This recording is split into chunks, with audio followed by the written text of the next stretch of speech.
A single glass, a single mistake, and a guest who touched the wrong one. Welcome to Mystery Parlor. I am your host, Axon. Tell me where you're tuning in from. Your comments make this journey unforgettable. Let's begin. I'll admit, it didn't look like the kind of thing that would stir Nero Wolfe from his chair. A glass of sherry, sitting slightly out of place on a side table in the office, hardly carries the weight of murder, extortion, or even a well-cooked argument about trout. But when the person who sets that glass down is a woman who insists Wolfe must keep her alive, or at least her reputation, it gets his eyebrows doing a twitch that for him is the equivalent of a Broadway marquee flashing "Trouble." The woman's name was Dorothea Vale, and if you think that sounds like she should have been floating down a staircase in diamonds instead of perching stiffly on Wolfe's red leather chair, you'd be half right. She had the kind of face that made you think she'd been on magazine covers before they started using photographs instead of illustrations. But her hands told another story. Pale, restless, and with nails bitten down too close. She didn't come to dazzle. She came to worry. "Mr. Wolfe," she said after announcing that she had chosen us because discretion was required. "A glass was moved. That sounds foolish, doesn't it? But if it hadn't been touched, I wouldn't be here." Wolfe closed his eyes as if to spare himself. He does that when someone opens with something vague. "Indeed, Mr. Goodwin, this lady believes the relocation of stemware is grounds for professional exertion." I grinned. Maybe she's right. If it got her all the way to 35th Street, it must have legs. She ignored me. Her gaze was on Wolfe, and it had that mixture I've seen 1,000 times. Skepticism and desperation holding hands. "At a dinner last week," she said, "there were 6 guests, plus myself and my husband. The wine glasses were set precisely. I made sure of it. And yet, before the meal even began, one glass had been moved. Touched. Shifted." She leaned forward. "And the person who touched it had no business doing so." Purr. Wolfe opened his eyes, which meant she had passed his internal test for nonsense. He wasn't convinced yet, but he was intrigued enough to keep them open. "A social trifle." "No," she said firmly. "Because 3 days later, one of those 6 people accused me of treachery, of betraying something I did not, could not betray. They claimed proof would surface. They threatened to ruin me and my husband if I didn't yield. And I believe it began with that glass. That was my cue. Lady, I've heard of detectives taking cases on less, but usually they're underfed and carrying rent overdue. You'll have to tell us what's in the glass, or under it, or what ghost you saw floating above it." Her lips pressed together. It wasn't what was in it. It was what it marked. A signal, Mr. Goodwin. One glass out of place, and I knew. Someone was sending someone else a message, and I was the message. Wolfe grunted, which, if you're new to him, is as close as he gets to applause. He didn't sit forward. He never does, but I could see him rearranging files in that oversized filing cabinet he keeps inside his skull. He didn't like people trespassing on his territory, physical or mental, and a manipulated dinner table was both. "Names," he said. She gave them. Lionel March, banker with a jawline sharp enough to cut steak. Eve Gladden, her best friend turned social rival. Dr. Cyrus Reiter, a psychologist who liked to profile people for sport. Alma Dane, widow of a shipping tycoon with more lawsuits than pearls, and a young man named Alan Creel, who had been invited by accident, but managed to make himself conspicuous anyhow. "That's 5, I said. "6, she corrected. "Donovan Vale, my husband." Wolfe sighed. "Madame, your plight, as presented, rests upon your private interpretation of dinner manners. You claim malice in the mere displacement of a glass." "Yes," she said, almost fiercely. "And I'll pay you to prove that I'm not mad." That did it. Wolfe doesn't work for free, not even if the world's last bottle of Montrose depended on it. But what clinched it wasn't the money. It was that tiny break in the sanctity of order. an object out of place, and the implication that order could be used as a weapon. He hates that almost as much as he hates exercise. He exhaled through his nose like a walrus in thought. Archie, ascertain the truth of this woman's tale. If it is false, return her promptly. If true, he let the words hang like a chandelier with a weak chain. I escorted her to the door, took the names, and already knew what tomorrow looked like. Me, chasing down 6 people who thought moving a wine glass was child's play. But if Wolfe had pricked up his ears, I knew one thing, that glass was already heavier than lead. Mourning in the brownstone is a set of rails you don't step off without losing a foot. Between 9 and 11, Wolfe is upstairs in the plant rooms with the orchids, Fritz is defensive about the kitchen, and I'm not supposed to exist unless a phone rings or a house catches fire on 35th Street. At 9:15 the phone rang. I let it go twice to be sure it wasn't a kitchen timer. It wasn't. "Mr. Goodwin," Dorothea Vale said, and her voice had lost the stiff varnish from the previous day. What was left sounded like a woman who hadn't slept because she'd spent the night arguing with someone who used to love her. "You asked for specifics. I have them. May I come now?" "You may," I said, "if you can climb stairs without fainting, but you won't see Wolfe before 11, orchids before ethics." "I'll wait," she said, "and I won't faint."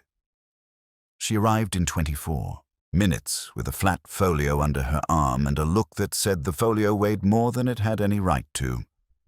I parked her in the office. That room doesn't do sympathy, which is a mercy. The books and the beer globe and the globe that is just a globe don't care if you're innocent. They need dusting and respect. She sat on the red leather chair again, like a student called to recite. "I brought the seating chart," she said. "Place cards and photographs." "Photographs?" I lifted an eyebrow. "My housekeeper, Mara, likes to document the table settings before guests arrive. She says it helps her remember where everything goes the next time. I never thought I'd be grateful for it." I took the folio. There were 3 glossy prints. The table dressed like a stage, silver soldiers lined up, stemware aligned as if they had been trained to deploy. 6 crystal wine glasses in a row clockwise, each one faintly distinct. She had scrawled notations on onion skin, LM for Lionel March at 3 o'clock, EG for Eve Gladden at 5, DR for Reiter at 7, AD for Alma Dane at 9, AC for Alan Creel at 11, DV at 1. Herself at the head. In the photos, the glass at 5 o'clock had a minuscule ripple near the base, a flaw you'd only clock if you were the type to notice your own breathing. "That ripple," she said, leaning in, grateful to talk about facts. "The set belonged to my grandmother. Each glass has a tiny imperfection in a different place. I know them all. They were arranged so Lionel's had the ripple and Eve's was perfect. But when we sat, the ripple was in front of me." "You didn't move them while fussing?" I asked. Number I had already checked them. The housekeeper sets, I inspect. We leave. When we returned with the guests, the placement had changed. "Who was in the dining room while you were greeting?" I asked. "Alan Creel arrived first," she said. "He rang the bell at 6:52 for a 7 o'clock dinner. He said he was early because traffic was embarrassingly cooperative. I left him in the drawing room with Donovan. Lionel and Alma arrived together at 7:16. They share a chauffeur. Dr. Reiter came at 7:19 and asked to wash his hands. Eve was the last, at 7:29, with the wrong earrings and the right smile. "Creel alone in the drawing room," I said, "and Reiter allowed to wander. Anyone else who might have strayed?" "Our butler, Thorne, was in and out, but he doesn't touch the crystal without gloves." "He wouldn't." "Never underestimate a man in gloves," I said. "It makes him feel invincible." She clasped her hands, remembered they had nails and unclasped them. "You think this is frivolous." "I think it's precise," I said. "Frivolous is when you accuse a woman of treachery because she wore last season's shoes. Precision is when you notice a ripple move 2 feet to the left." At 11:01 the pipe Doctor from the hall opened. That timing wasn't magic. It was Fritz who sets his watch to Wolfe and the boiler, in that order. Wolfe came in, saw the folio open, shifted his weight to make room in his chair for more weight. He shut the door himself. He does that when he wants the oxygen to stay inside his skull. "You have facts?" he asked Dorothea. It wasn't a greeting. For Wolfe, that's a bouquet. She went through it again, this time with fewer adjectives. Wolfe nodded at the photographs and at my notes as if both were insolent but acceptable. When she finished, he asked for the accusation. 3 days after, she said, steady now that she had rehearsed it, Lionel called. He said he had learned, definitively, that I had betrayed a private board discussion from a week earlier. A merger. He didn't say with whom. He said evidence would surface and that Donovan's position would be untenable. He suggested that if I were to persuade my husband to step aside gracefully, temporarily, there might be mercy. Ah, Wolfe shut his eyes. So Mr. March was both the accuser and a beneficiary of your husband's removal? Dorothea nodded. Donovan is CFO for the Vale Foundation. Lionel's bank manages part of our portfolio. If Donovan were out, Lionel could make his entrance. Wolfe opened his eyes. And the others? Your rival, your widow, your doctor of souls, your young accident? Eve and I have history, she said. She would enjoy a scandal, but not if it stained her dress. Alma, her husband's death left her tangled in freight contracts with a charity my husband controls. She wants more favorable terms. Dr. Reiter consults for a clinic the foundation funds. He always wants more money, but he cloaks it in the language of outcomes. As for Mr. Creel, he was a late addition. Donovan met him at a luncheon. He said Creel had a fresh mind about digital fundraising. I didn't want him at a private dinner. Donovan insisted. Wolfe's eyes moved a fraction. You'd miss it if you weren't trained. Where is your husband now? In the car, she said, surprising me. He insisted on coming. He doesn't like that I came to you at all, Mr. Wolfe. He thinks this is an overreaction and that I... Her voice cut itself off. May he come in? Wolfe doesn't like his office used as a bus depot. He gave it a 2-second debate and lost. Archie. I went. If Donovan Vale was a CFO by trade, he was a one-man board by temperament. Medium height, hair that had decided to silver in places that suggested stress and scorn, and a handshake that wanted to audit you. He entered as if he were there to approve the furniture. His glance took the room's measure and gave back a qualified rating. Mr. Wolfe, he said, before anyone introduced him. I appreciate your time. My wife is overwrought. She believes a piece of glass was moved at table and that this heralds our ruin. We are not superstitious. People... I'm not, Dorothea said calmly. You collect lucky cufflinks. He ignored that. This is why I'm here, to clarify. We can handle the board. We don't need... He stopped there because Wolfe's eyelids lowered. If Wolfe ever blinks twice, call a priest. He didn't blink. He simply closed half the shutters. Sir, Wolfe said, if you intend to waste my time with your adamant competence, leave. If you intend to give me facts, sit. He sat. He didn't like being told to, which made me like him marginally more. He had good manners under duress. March called me too, he said. He suggested that for the good of appearances, I could take a rest while the board appointed an interim. I told him that if he wanted to make a play, he should do it in daylight. He implied daylight would not be kind to my wife. You didn't tell me that, Dorothea said, not surprised, just wounded. I didn't want to inflame you, he said to the room. Pui, Wolfe said, not bothering to make it elegant.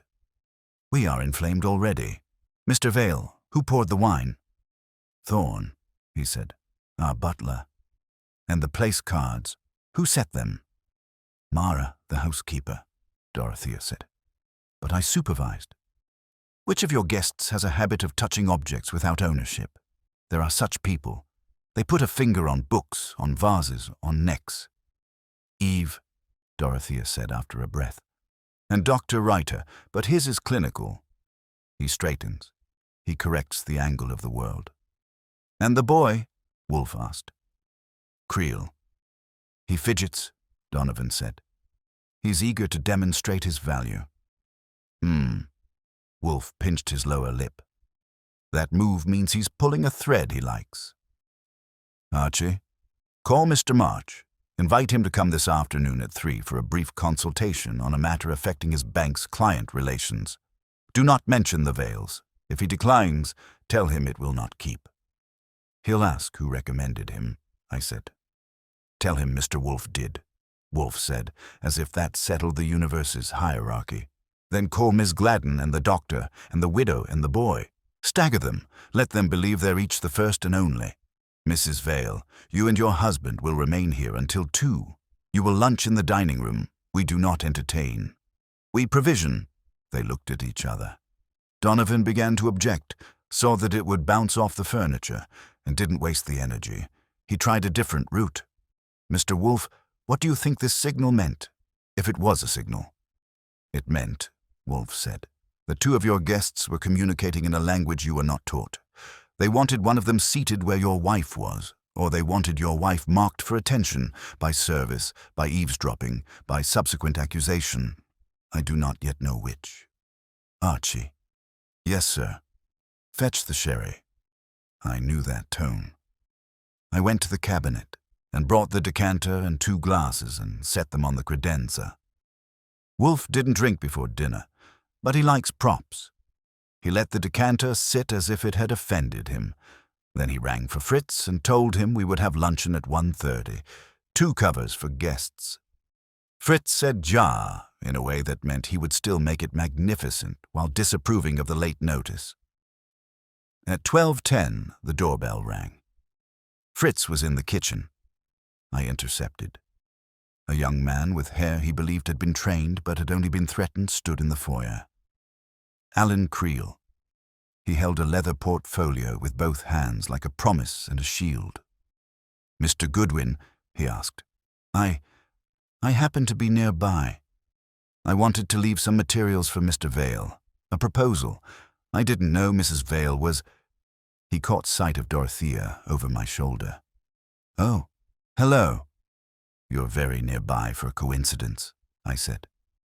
I have a meeting on Park, he said too quickly. You have one now too, I told him, and ushered him in because if the brownstone was going to be disturbed, we might as well get credit. I introduced him, and he launched into a stream about donor funnels and engagement metrics until Wolfe lifted a hand. You'd have thought a conductor had hushed an orchestra. Mr. Creel, Wolfe said, do you often arrive early everywhere? I like to be prepared, he said, flushing. The portfolio trembled a little. His eyes were bright with the pleasure of being in a room he'd read about. Do you like to arrange things you didn't set? Wolfe asked. No, he said. I mean, I'm tidy, but I wouldn't touch someone's... I respect boundaries. Do you? Wolfe asked mildly. Creel, eager to appear at ease, reached for the sherry glass on the credenza, as if to show he could be a man in a world where sherry glasses existed. His fingers touched the bowl and then withdrew, leaving a perfect half-moon where a thumb had made acquaintance. Wolfe's eyes didn't move, but I felt them register. I gave Creel a napkin he didn't ask for. Boundaries, Wolfe said, almost to himself. Archie, take Mr. Creel's particulars. Then he will leave his portfolio and depart. He will return at 4. 4? Creel blinked. What is this about? About your talent for being early, I said, steering him to the red chair. He sat, and the portfolio sighed with him. By 1:30, the Vales had eaten Fritz's idea of a light lunch, which would have sunk a boat that wasn't expecting veal, and had stopped glaring at each other long enough to remember they were allies. At 2, I had March confirmed for 3, Doctor. Reiter for 3:40, Eve Gladden for 4:20, and Alma Dane. if the driver can find a place to idle that won't attract a ticket. New York has always made space for money. I assured her the curb would cooperate. At 2:15, the phone rang again. "Lionel March," a voice said, machined smooth. "I understand Mr. Wolfe wishes to consult me. I'm intrigued and appalled." "You can be both," I said. 3 o'clock. Wear something your conscience can breathe in." He snorted. "I'll wear what the market wears." I hung up and went back in. Wolfe had not moved more than his pupils. The sherry glass still showed that neat crescent. He finally looked at it, then at me. "Mr. Goodwin," he said, "remove that smirch and put the glass 2 inches to the left." "Signal?" I asked. "Experiment," he said, "and if anyone else touches it this afternoon, I shall expect more than coincidence." "You think he did it on purpose?" Dorothea asked, and there was a small tremor under her calm. "The brownstone does that to people. It makes them either fall apart or pull together." "I think," Wolfe said, "that Mr. Creel is a creature of anxious adaptation. He performs normality by imitating it. That is useful. But I also think there is someone in your circle who prefers the world to be minutely arranged to their will. That one, Mrs. Vale, is the one who touched the wrong glass."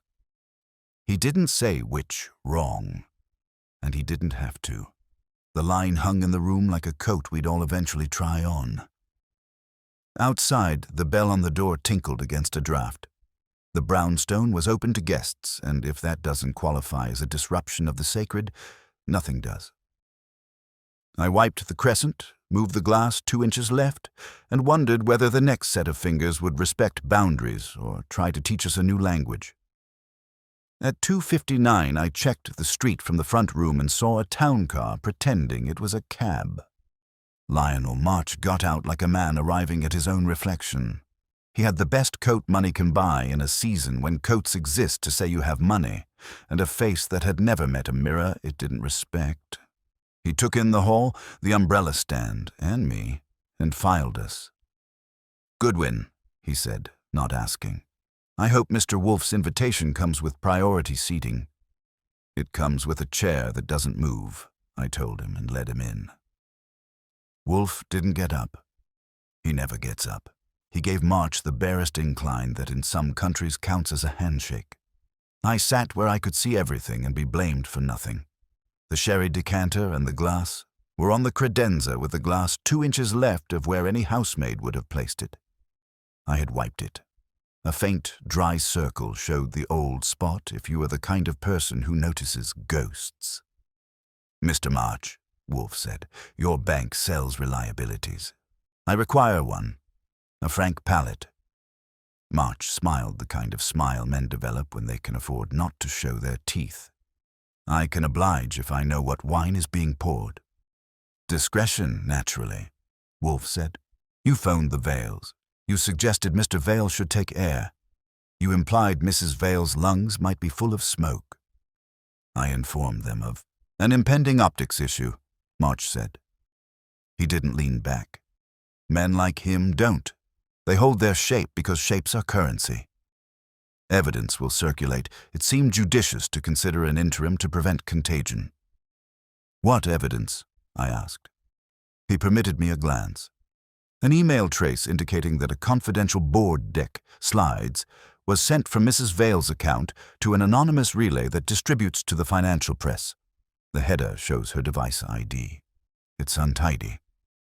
Dorothea stiffened. She had stayed at the far end of the red sofa, as if distance would brace her. "You told Donovan you didn't want to be specific." "I didn't want to dignify it," March said, still to Wolfe. "But since I'm among professionals, the packet contained merger figures and a draft of a new endowment structure. If it surfaces, the foundation will look like a sieve, and the counterparties will flee. Mr. Vale's position becomes untenable not because he erred, but because perception outruns fact. That is my concern."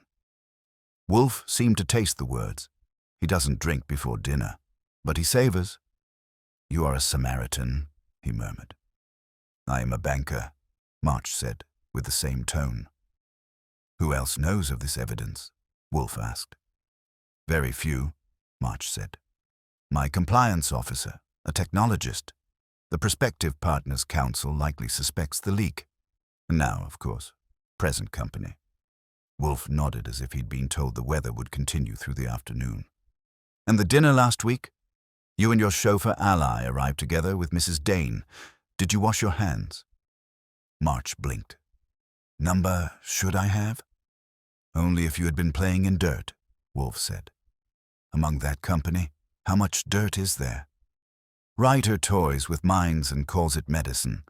Eve Gladden toys with lives and calls it friendship. Alma's money is strapped to the carcass of a shipping line. The boy, Creel, is a child who carries buzzwords like balloons.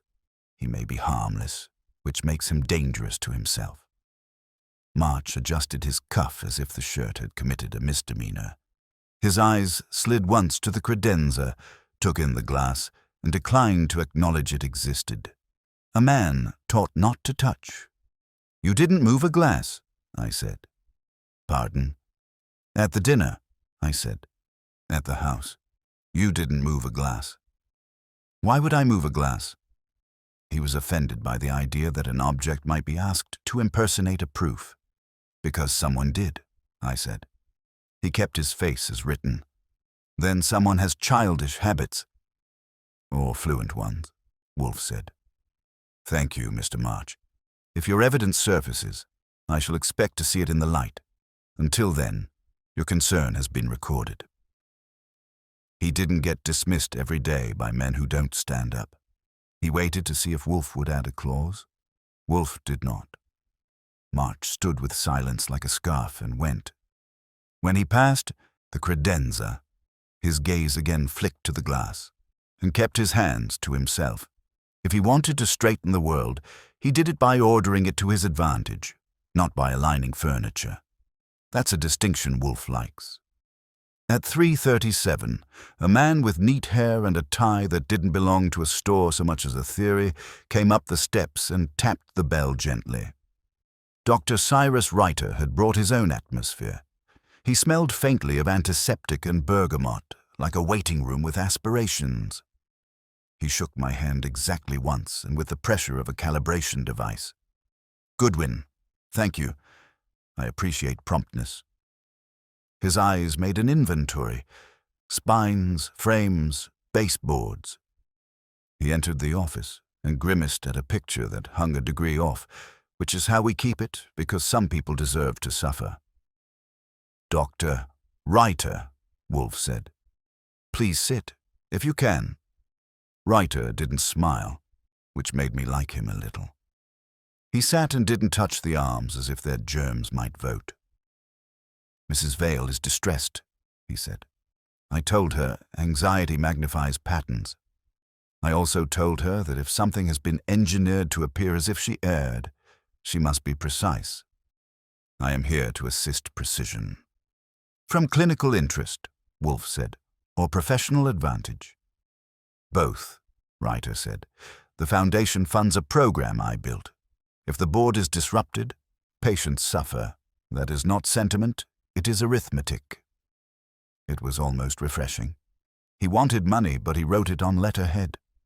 He crossed one knee and then uncrossed it because the crease in his trousers had opinions. He glanced at the credenza and the glass and the pale ring on the wood. His hand moved, then paused, like a dog trained not to leap for the treat. It moved again, a two-finger nudge, and slid the glass back along the grain until the base kissed the faint circle. He didn't look down to see it land. He looked at Wolfe, satisfied, as if conversation could proceed now that reality had been consulted. I met Wolfe's eye. He wasn't looking at me. He was looking at the space the glass had just vacated, which wasn't space anymore. He pinched his lower lip for the second time that day, and if you think that isn't an event, you haven't been paying attention. Doctor, Wolfe said, did you ever practice surgery? No, he said, but I have watched it, and I take a surgeon's approach to disorder. You correct angles, Wolfe said. I remove distractions, Ryder said. Even when they are deliberate, Wolfe murmured. Reiter folded his hands. If you're asking whether I moved a glass at a dinner table, the answer is that I would have asked permission. If you're asking whether someone else did so to communicate, perhaps to signal a place for privileged service or to mark a seat for surveillance, then yes, that is plausible. Surveillance, Dorothea repeated. Her voice had more steel than breath. In my house. Households have ears, Reiter said, not unkindly, and eyes, and loyalties that intersect with wages. Meaning? I asked.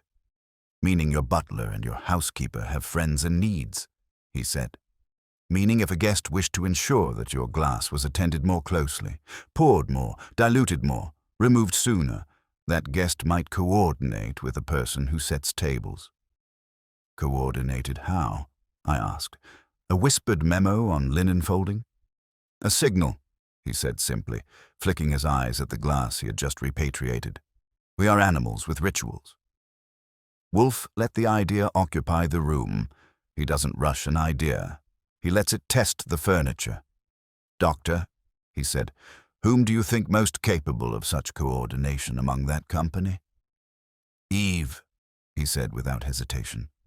She collects people the way some collect stamps and trades them as easily. Or March, through the butler, if the butler is susceptible to a banker's promise. Alma does not bother. She purchases openly. The boy, he would try and make a clumsy mess. And you? I asked. I would not, he said coolly. I rely on persuasion, not pantomime. He had delivered his virtue in a glass case. Wolfe inclined his head. You are candid. Candid men can be dangerous. Only to illusions, he said, stood and paused to look again at the picture on the wall. His hand twitched, then stayed. You keep that crooked on purpose? Of course, I said. Of course, he repeated, and left with his geometry intact.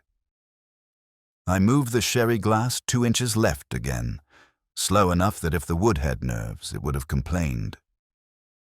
Dorothea watched me like I was moving a chess piece with a live mouse under it. You saw, she said. I saw a man who would straighten the Tower of Pisa if you handed him a ladder. I said, that doesn't make him guilty. It makes him interesting. Wolfe breathed, which is as close as he gets to applause for me. Archie. Call Saul. Ask him to look at Thorne and Mara. Discreetly. Employment history. Loans outstanding. Recent purchases over their means. Then he will pay a courtesy on Mr. March's compliance officer. There will be a technologist too. Saul will find the name. I want to know if the email trace could be manufactured. You think the device ID can lie? Donovan asked, and his skepticism had auditors in it. I think, Wolfe said, that anyone who uses signals knows that a mark can be forged. Also, that men who disavow superstition often trust idols, logs, dashboards, charts that tell them a truth they prefer, because it is legible. Donovan didn't enjoy being the example. He swallowed it. Dorothea didn't look at him. Marriage is a room where every object is significant if you stare long enough. At 4:16, the bell rang with a rhythm that had been rehearsed in living rooms where servants used to run. Eve Gladden arrived without waiting, to be announced. She had the right coat, the right hat pinned wrong in a way that looked right, and a laugh ready to be unwrapped. She kissed the air near my cheek and called me darling, as if she had filed me under toys. Mr. Wolfe, she breathed, drifting into the office as if walls existed for her to lean on them. This is either the most delicious scandal or the worst misunderstanding, and I am here to prevent whichever one does not flatter me. Wolfe did not lean. Sit, he said. Do not touch anything. Threats, she said, delighted, and touched the back of the red chair with 3 fingers. Then she touched the spine of a book and the edge of my desk, and finally, as if she'd been working her way there the whole time, the bowl of the sherry glass. Her fingertip made a sound like a whisper against crystal. She didn't move it. She just claimed it for a second, the way cats claim everything in a house and make you thank them. Eve, Dorothea said, and her voice was a stiff card. Dodo, Eve said, and smiled as if the word weren't a weapon. We do get into scrapes. We aren't in a scrape, Dorothea said. We're in an accusation. Same thing, Eve said cheerfully, and looked at the glass again. I love that you keep sherry. It makes a room civilized. It makes a room honest, Wolfe said. Tell me, Ms. Gladden, what do you keep? Receipts, she said, and sat with her ankles crossed like columns. And friends, and secrets until they go stale. Wolfe said. Then let us see which of yours is fresh. She looked at me as if I were a menu and she hadn't made up her mind. I set my pencil where she could see it was sharp. The glass sat 2 inches left, unstraightened now that the man who straightens for a living had gone. The faint circle where it belonged waited like a promise or a trap. Eve's eyes ticked to it and back, and her hand hovered a fraction as if to slide it into place, then changed course and drifted to her purse instead. She knew how to leave a thing almost done so someone else would finish it and owe her. Tell me about your housekeeper, she said to Dorothea, and smiled. I've always admired her precision. Eve's question hung like perfume that doesn't apologize. Tell me about your housekeeper, she said, watching Dorothea as if the answer would change her shoe size. I've always admired her precision. I don't discuss staff with guests, Dorothea said. Her voice had starch and a crease. You do with friends, Eve said amiably, and crossed her legs as if she were doing the chair a favor. Mara's a jewel. I borrowed her once for my gala seating. Pure emergency. She saved my life by moving 3 names in a salt cellar. The woman understands traffic patterns. It's why your dinners never feel crowded. Wolfe turned his head a fraction, which means he had just changed a hypothesis and wanted it to think he hadn't. When did you borrow her? Oh, a month ago, Eve said. No more than 6 weeks. She looked at her nails as if they were waiting to be congratulated. I returned her in better condition than I found her, with a tip and a box of truffles. Don't scold, Dodo. It was a gift. Her name is Mara, Dorothea said, and she is not inventory. Of course not, Eve said, and smiled at Wolfe instead, as if the matter were settled wherever it counted. You see, Mr. Wolfe? Dodo is terribly loyal. People adore her for it. It makes her, slow to suspect bad faith. Whereas you, Wolfe said, are faster. I'm faster to suspect incompetence, Eve said brightly. Bad faith requires imagination. You required access to Mrs. Vale's staff to solve a problem of movement, Wolfe said. You value people who can move objects invisibly. Eve tilted her head. Mr. Wolfe, you make it sound wicked when it's simply hospitality. If a room flows, conversation flows, deals flow. Surely you approve of flow. I approve of order, he said. Flow is merely motion that flatters itself. She laughed and, with the confidence of someone who wins by touching things, let her fingers travel over the edge of my desk blotter. They hesitated near the sherry glass, as if the glass had called her name softly, then went on to her purse. She never once looked directly at the faint ring on the credenza. She had already absorbed it, filed it, and decided what it meant to her. A temptation to let someone else do the tidying and owe her for leaving the opportunity. Where were you between 7:20 and 7:29 last Thursday? I asked. There's no charm like a number. It pinches. In the powder room, she said, and didn't blink. My eyeliner was being a story. The powder room downstairs, Dorothea said. Yes, Eve said. The downstairs one. Upstairs is for real crises. The route passes the dining room, I said. You could have checked your reflection in the crystal. And risk a cut, she grinned. I like my blood where it is. The bell rang with the breathless insistence of someone announcing his own name. I went. Alan Creel was on the mat with his portfolio and a slightly heroic expression, like a statue of himself constrained by a coat. Traffic, he said. I'm sorry. Park Avenue staged a protest against progress. You're 16 minutes late to a 4 o'clock, I said. That's almost early if you squint backward. Come on. He brightened when he saw Eve. People under 30 do that around her as if she were a coupon for a party.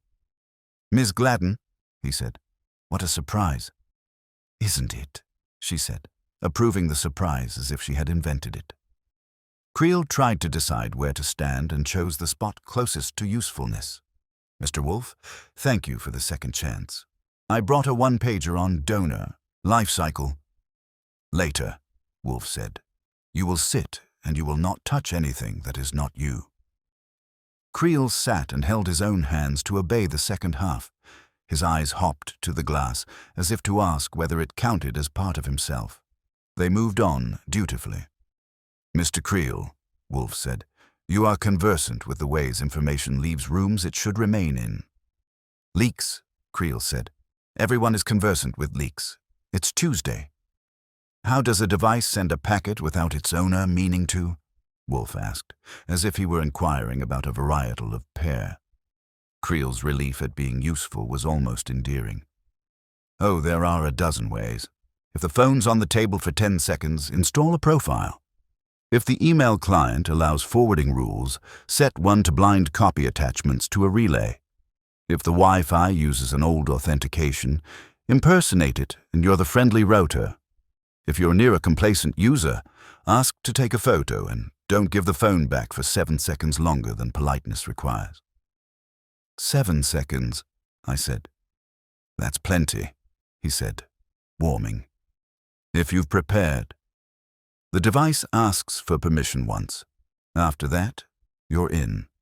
You don't even need to know the content. You set a trigger, any file over a size, any subject with the word deck or board. It's mostly about not getting greedy. Eve watched him as if he were a little radio she could retune with her smile. And do you do this, Alan? He looked horrified and flattered. No, Ms. Gladden, I secure donors. I don't attack them. But you know who could, Wolfe said. A teenager, he said. A board assistant, a vendor, or someone trying too hard to impress. That might have been confession if he'd adjusted the glass. He didn't. He adjusted his tie. Did you handle Mrs. Vale's phone last Thursday? I asked. No, he said. Maybe for a photo at the end? Everyone wanted one. But Donovan took it. Dorothea's head snapped. Donovan doesn't take photos. He hates his picture. Exactly, Creel said, eager, then realized he had walked into a spotlight. I mean, he wanted to be generous. He said the lighting was good. It was atrocious, Dorothea said flatly. Eve's laugh was soft. Darling, your husband can be generous when generosity returns 6%. Wolfe interlaced his fingers, which is how he charges a trap before letting it spring by itself. Mrs. Vale, where do you keep your phone during dinner? On the sideboard, she said. Silenced. Donovan likes conversation without screens. And the sideboard is? In the dining room, she said. By the entrance. Within reach of anyone who passes, he said. She closed her eyes for a second, then opened them very deliberately. Mara collects the phones at some dinners, she said. I didn't ask her to. Sometimes she does it unbidden to avoid interruptions. Eve did an impressed mow. So considerate. Archie, Wolfe said. I was already reaching for the phone. Saul answered on the second ring with the voice he uses when he's walking faster than the actual city. Yeah. You're on speaker, I said.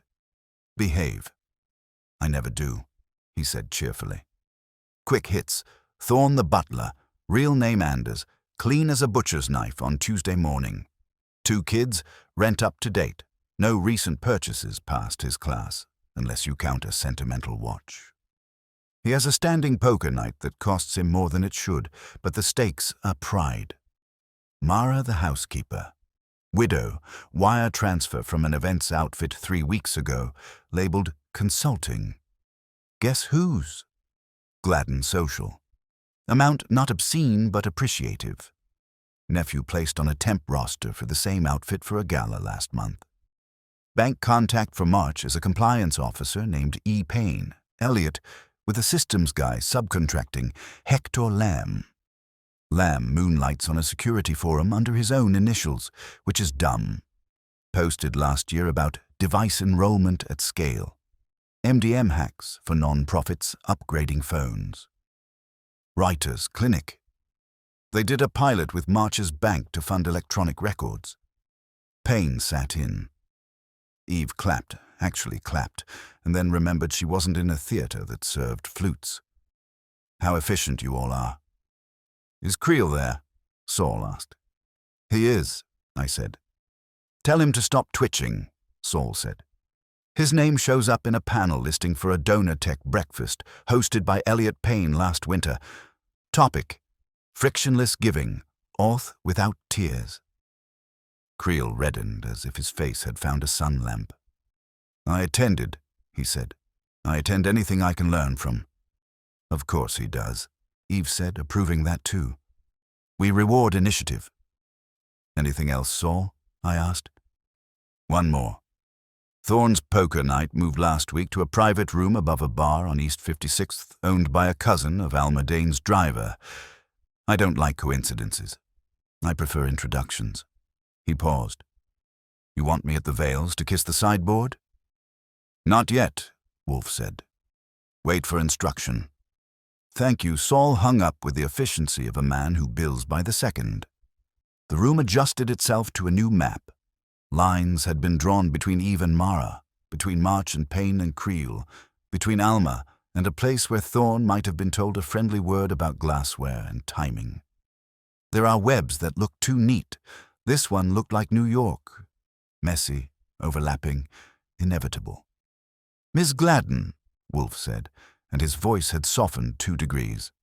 When he softens it, expect a blade behind felt. It was kind of you to value Mrs. Vale's housekeeper. You paid her for her skill. Did you ask her to demonstrate it last Thursday? Demonstrate, Eve said, big-eyed. At dinner, I asked her for an extra candle. I didn't ask her to. Juggle. Did you indicate a preference for a seat? Wolfe asked. Your seat. Or hers. Eve smiled slowly. Mr. Wolfe, you make tables sound like chessboards. They're just furniture. I sit where I'm told, unless where I'm told is next to someone who bores me, in which case I fix it. With or without permission? I asked. With charm, she said, and checked the sherry glass with her eyes as if confirming that charm had already been applied to something this afternoon. She didn't touch it. She had touched enough. We let the silence walk around the block. Wolfe likes to let people hear their own heartbeat. Donovan cleared his throat and found there wasn't room for it. Dorothea watched Eve and didn't blink. Creel tried to be air. Very well, Wolfe said. We are done. For now. Eve stood, then sat again long enough to make it her idea to leave. Dodo, don't be cross, she said gently. It will sort itself. Things don't sort themselves, Dorothea said. People sort them. Exactly, Eve said, and went. I moved the sherry glass back 2 inches left. Creel watched me move it the way a boy watches an adult set a mousetrap. Is that for science? He asked. It's for manners, I said. He hesitated, then rose. Mr. Wolfe, if you let me, I can review your wireless. It's probably fine, but... No, Wolfe said. If I require a fisherman to inspect my river, I shall hire one who doesn't first chum the water. Creel swallowed, nodded, and left his portfolio as if it were a good deed that would someday be recognized by a plaque. At 5:02, the kind of car that has opinions about lanes pulled up. Alma Dane's driver wore the expression of a man who had local laws on a leash. Alma didn't need a bell. She had mass. Money can arrive lightly. Hers didn't. She brought the smell of maritime insurance and an unarguable perfume. Mr. Wolfe, she said in a voice that had pushed past 1,000 men saying no. I have 10 minutes. The rest of my day is bought. Your presence is rented, Wolfe murmured. Sit. She didn't. Not at first. She set a heavy purse on my desk like a down payment and looked around the room too frankly for it to be a compliment. Her eyes fell on the sherry decanter and traveled to the glass. She picked up the decanter, measured the level against her memory, approved of nothing, and set it down a finger's breadth away from where it had been, nearer the edge. "Careful," I said. "I am," she said, "and I'm tired of careful people. What melodrama is this? Dorothea frets, Lionel postures, the doctor pontificates, and some boy talks about a cloud as if it were a god. I pay for ships. I prefer steel to steam." "Then speak steel," Wolfe said. "Did you move a glass last Thursday?" "Yes," she said, because she was a woman who didn't fear the truth when it was dull. "Mine." The candle wax dripped toward it. Nudged it away. "If that implicates me, arrest me for housekeeping." "And you did nothing else," Wolfe said. "I told Thorne to pour smaller," she said. "I wanted everyone's wits where we could see them. Dorothea drinks like a woman trying not to be rude. It adds up." "And your driver hosts poker above a bar," I said. "My driver hosts nothing. His cousin does," she said, cutting the thread. "If Thorne gambles, he does it badly. If you suspect me of employing a butler to ruin a friend so I can get more favorable rates on refrigerated freight for her charity's overseas shipments, yes, I prefer favorable rates. I don't ruin friends. I buy favors, and I repay them." Wolfe began to smile and changed his mind. "And would you buy a housekeeper?" he asked. "For an evening?"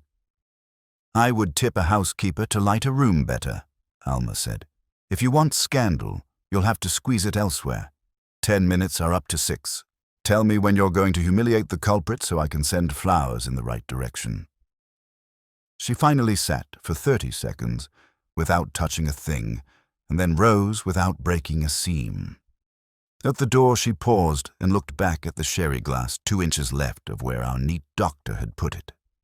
"That will drive someone mad," she said, and went. Wolfe watched the air after she left as if the molecules had taken sides. "Archie," he said, "tell Fritz we'll take beer before dinner." "That serious?" I asked. "That human," he said.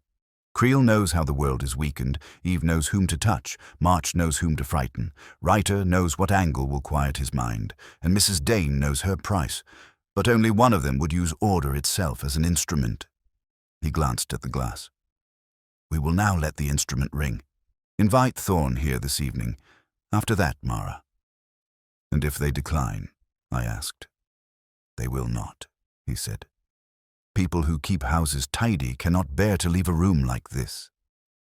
I phoned Thorne at 7 sharp, using the number Dorothea had given me, and got a voice that answered like he'd been expecting creditors.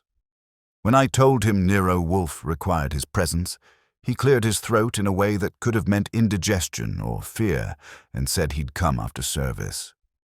I didn't mention that Fritz would be plating duck instead of him. When a butler gets told to report to another man's house after his day job, you don't cushion it with details. Mara was harder. She hesitated, asked if Mrs. Vale had asked for her, and only agreed when I said Wolfe would prefer to ask her questions himself, instead of hearing them second-hand from Eve Gladden. That name got her moving. By 8:30, the brownstone smelled like Fritz's cinnamon sauce, and Wolfe was back in his chair in the office, sated from dinner but not softened. He had a patience about him that meant he was content to let the suspects come to him. Dorothea and Donovan were still in the front room, waiting like clients do when they're afraid that leaving the premises means leaving their only lifeline. I had them parked with a deck of cards to pretend it calm. Wolfe had insisted they stay. He doesn't always cage his birds, but when he does, it's because he wants to see who tries to feed them through the bars. At 8:42 the bell rang. Thorne arrived in a dark suit that had been pressed by a conscience, not a tailor, and carried himself like a man who had memorized rules, but never quite believed them. He glanced around the office like it was a room in a play where he wasn't sure of his cue. I put him in the red chair, and he sat carefully, not because it was red leather, but because he expected to be scolded for wrinkles. "You pour wine," Wolfe said without a nod. "At the Vales. You also see to the phones." "On occasion, yes, sir," Thorne said. He had the kind of voice that bends itself to whoever holds authority in the room. "Mr. Vale prefers no interruptions. Mrs. Vale sometimes agrees, sometimes doesn't. Mara handles them when she feels it's polite. I obey her if she instructs me." "You gamble," Wolfe said. The butler blinked once. "Cards?" "Yes, sir." "With Mrs. Dane's driver's cousin," Wolfe said. Thorne's hands twitched on his knees. "Yes, sir." "Did you move a glass last Thursday?" Wolfe asked. "No, sir," he said. "I pour. I step back. I know my place." "Your place," Wolfe said dryly, "was near the dining room when Mrs. Gladden passed to the powder room." "Yes, sir," he said slower now, as if afraid of memory. "I was lighting the last candle." "And?" Wolfe's eyes were still closed, which meant Thorne couldn't tell if the question was accusation or invitation. "And nothing, sir," Thorne said. She smiled. She said Mara was a treasure. I said yes. She asked if I liked working there. I said I did. Then she went on. "That's all?" "Did she touch anything?" I asked. "The sideboard," he said. She tapped it with her hand. He swallowed. "Not the glass. I would have noticed." "Would you?" Wolfe asked. "You were handling flame." "I notice," Thorne said stubbornly. "It is my business to notice." Wolfe opened his eyes. "You noticed more than you admit. When Mr. March arrived with Mrs. Dane, what did you observe?" "That he let her exit first," Thorne said. "That he stood behind her until she was in the room. That he waited for me to offer to take his coat, though he had already slipped it off his shoulders." "A man who times himself?" Wolfe murmured. "Very well. You may wait in the front room. Do not converse." Thorne rose, grateful, and shuffled out. His back looked like it carried something, though it might only have been habit. 10 minutes later, Mara came. She was lean, efficient, with hair pulled back in a knot that had the discipline of someone who liked knots. She entered without fuss, glanced once at Wolfe as if he were a stain on the carpet she'd been told to scrub, then sat uninvited in the chair. I admired her for that. Not many people can walk into Wolfe's office and claim gravity of their own. "You manage order," Wolfe said. "You set tables. You arrange rooms." "I do," she said. Her voice was low, deliberate, like each word had to be ironed. "You once arranged for Mrs. Gladden," Wolfe said. "I did," she said. "She paid well. She pays for polish, not substance. I gave her polish." "Did you move a glass last Thursday?" Wolfe asked.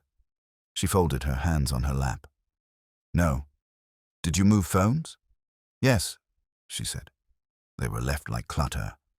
"I gathered them to the sideboard. Mrs. Vale's was among them. I did not touch its screen. I don't touch things that glow." "You touched them," Wolfe said. That was enough.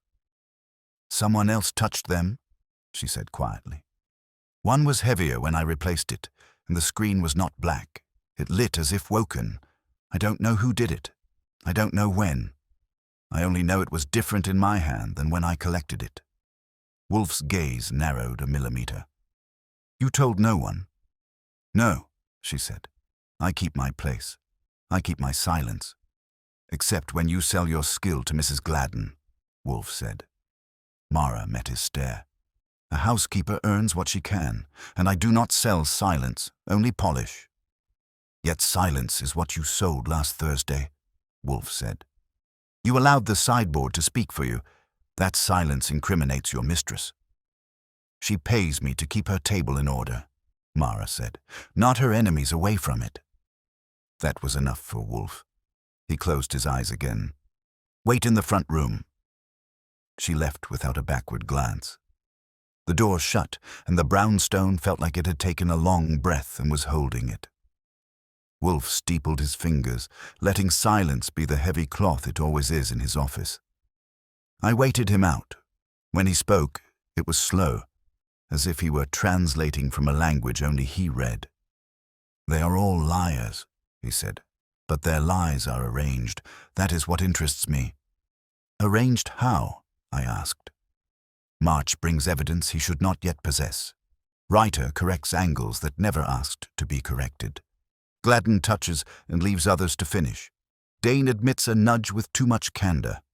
The boy, Creel, knows precisely how an intrusion is made, but swears he did not. The servants notice everything and admit nothing. All is ordered. Too ordered." "And the glass?" I asked, nodding at it. "Ah, the glass," he said. "It is both signal and test. March ignores it. Writer restores it. Gladden caresses it. Creel fears it. Dane displaces the decanter near it. The servants defer to it. It has become the axis of their conduct, a trivial object elevated. That is not accident." "Then who raised it?" I asked. He didn't answer, not directly. He looked at me, and I knew what was coming. "Archie, tomorrow you will visit Mr. March's technologist, Hector Lamb, and you will visit Mr. Payne. Report what you observe. If they deny, note how. If they admit, note why. By evening I will have them all here, and I will tell Mrs. Vale who touched the wrong glass." "You think you already know," I said. He shut his eyes. "I know what it means to disturb order. It is not done by those who love chaos. It is done by those who crave control." That was Wolfe. Leave me with an enigma. Make me earn the answer by pounding pavement. I put my notebook away, glanced at the sherry glass 2 inches left of home, and wondered whether tomorrow it would sit in its rightful place because someone had set it there, or because Wolfe would force them all to see it was never about the glass at all. Morning started with Fritz guarding the kitchen like a saint with a ladle, and Wolfe upstairs, conducting prayers over orchids. I used the quiet to sketch a map of who shook hands with whom and who straightened what when. Then at 11:05 I collected a list of addresses from Saul and headed out. Wolfe dislikes my legs leaving the premises while he's with the orchids, but he dislikes ignorance more. By noon I was on 23rd near a co-working space that sells cappuccinos to people who rent a chair by the hour and call it agility. Hector Lamb had what I think of as the modern professional's camouflage.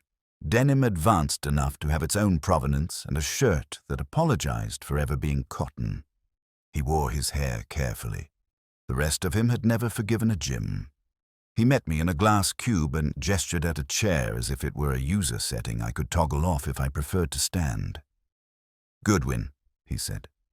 "Compliance sent me a note that you might swing by. What are we swinging at?"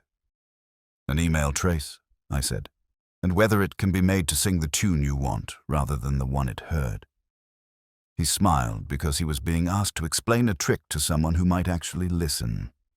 He drew a tablet toward him and woke it with a touch that suggested intimacy. Device IDs are sacred to people who need sacred things. They're convenient. A phone has a unique identifier that shows up in logs. MDM, MAPI, whatever. If a packet leaves from that device, you see the fingerprint. "And if the fingerprint is picked up and put on a different hand?" I asked. He appreciated the phrasing. "You can proxy," he said. "Enroll the device in a management profile and route traffic through a relay that inserts the right headers. Or you don't route at all.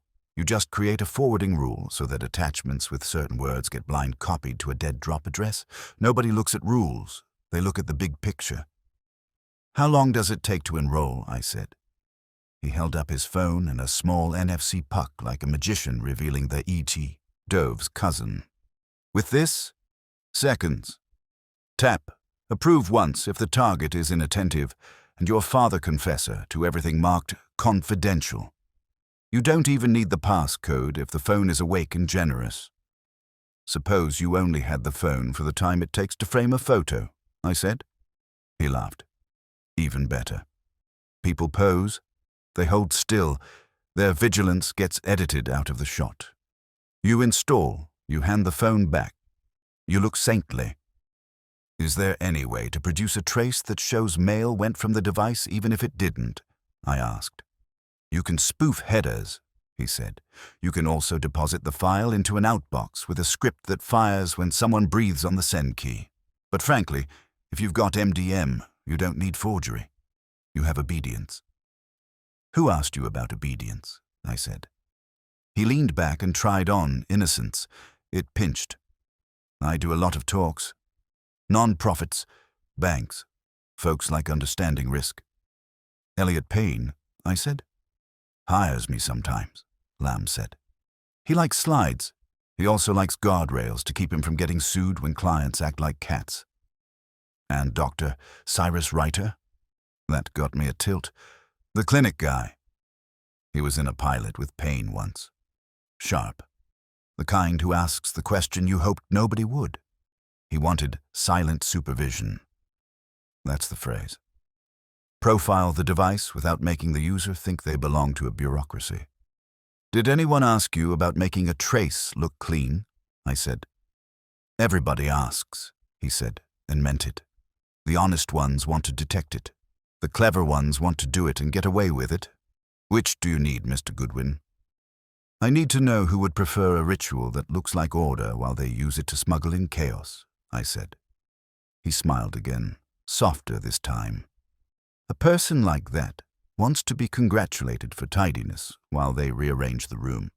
They'll talk about standards and process, and they'll feel better when a picture is straight. I thanked him and left before he could sell me a subscription to virtue. Outside, the wind had decided to lecture hats. I crossed town to 42nd, to a bank tower that had peeled itself to a sheen that said it never touched anything as vulgar as rain. Elliot Payne's assistant tried to keep a straight face at my name and failed. Mr. Goodwin, please, she said. He's in with a committee, but he can give you 12. I'll take 10, I said, and his attention for 5 of them. Payne was lean from meetings and lacquered with policy. He had the kind of tidy that leaves desks that could be used for sterile procedures. He stood behind his chair as if that counted as hospitality. Mr. Goodwin, he said, we strive for transparency here, which is why I shouldn't be speaking to you. And yet, I said, sitting without being invited, because the chair looked like it missed people. You love exceptions. He considered, then smiled like a man who has a sanctioned vice. A leak's a leak. You want to know whether your client's device is implicated by the artifact we saw. I want to know whether your artifact is a painting, I said. He laced his fingers. They were neat fingers. We have logs showing an outbound connection from Mrs. Vale's device to a relay and a mail object with attachments flagged by our sensor. The fingerprint is consistent. Consistent with honest forwarding, I said, or consistent with obedient forwarding? Both, he said. That's the trouble with consistency. It's promiscuous. Who else has seen these logs? I said. Internal, he said. Mr. March, outside counsel, and one of our vendors. Hector Lamb, I said. Who brings NFC pucks to coffee? Payne didn't twitch. He did something smaller. He straightened a pen that didn't need straightening. Hector helps make sure we don't step on rakes. He does not hand rakes to the enemy. You hosted a donor tech breakfast last winter, I said. Creel was there. Reiter was in your pilot. Eve Gladden sent a wire marked consulting to Mrs. Vale's housekeeper. Alma Dane's driver's cousin hosts a poker room where the butler leaks money. March arrives with evidence and a conscience that fits in a pocket. It's a tight village, Mr. Payne. He watched me the way surgeons watch a monitor they don't trust. You're suggesting coordination. I'm suggesting familiarity, I said. Coordination is what familiar people do when they're bored. He almost laughed and didn't. Goodwin, my job is to anticipate the terrible thing and soften it. If the foundation is compromised, the bank is embarrassed. I'd like to avoid embarrassment. If your client is innocent, I'd like it to be forensically obvious.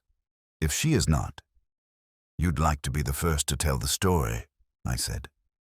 He didn't deny it. He performed a small piece of mercy instead.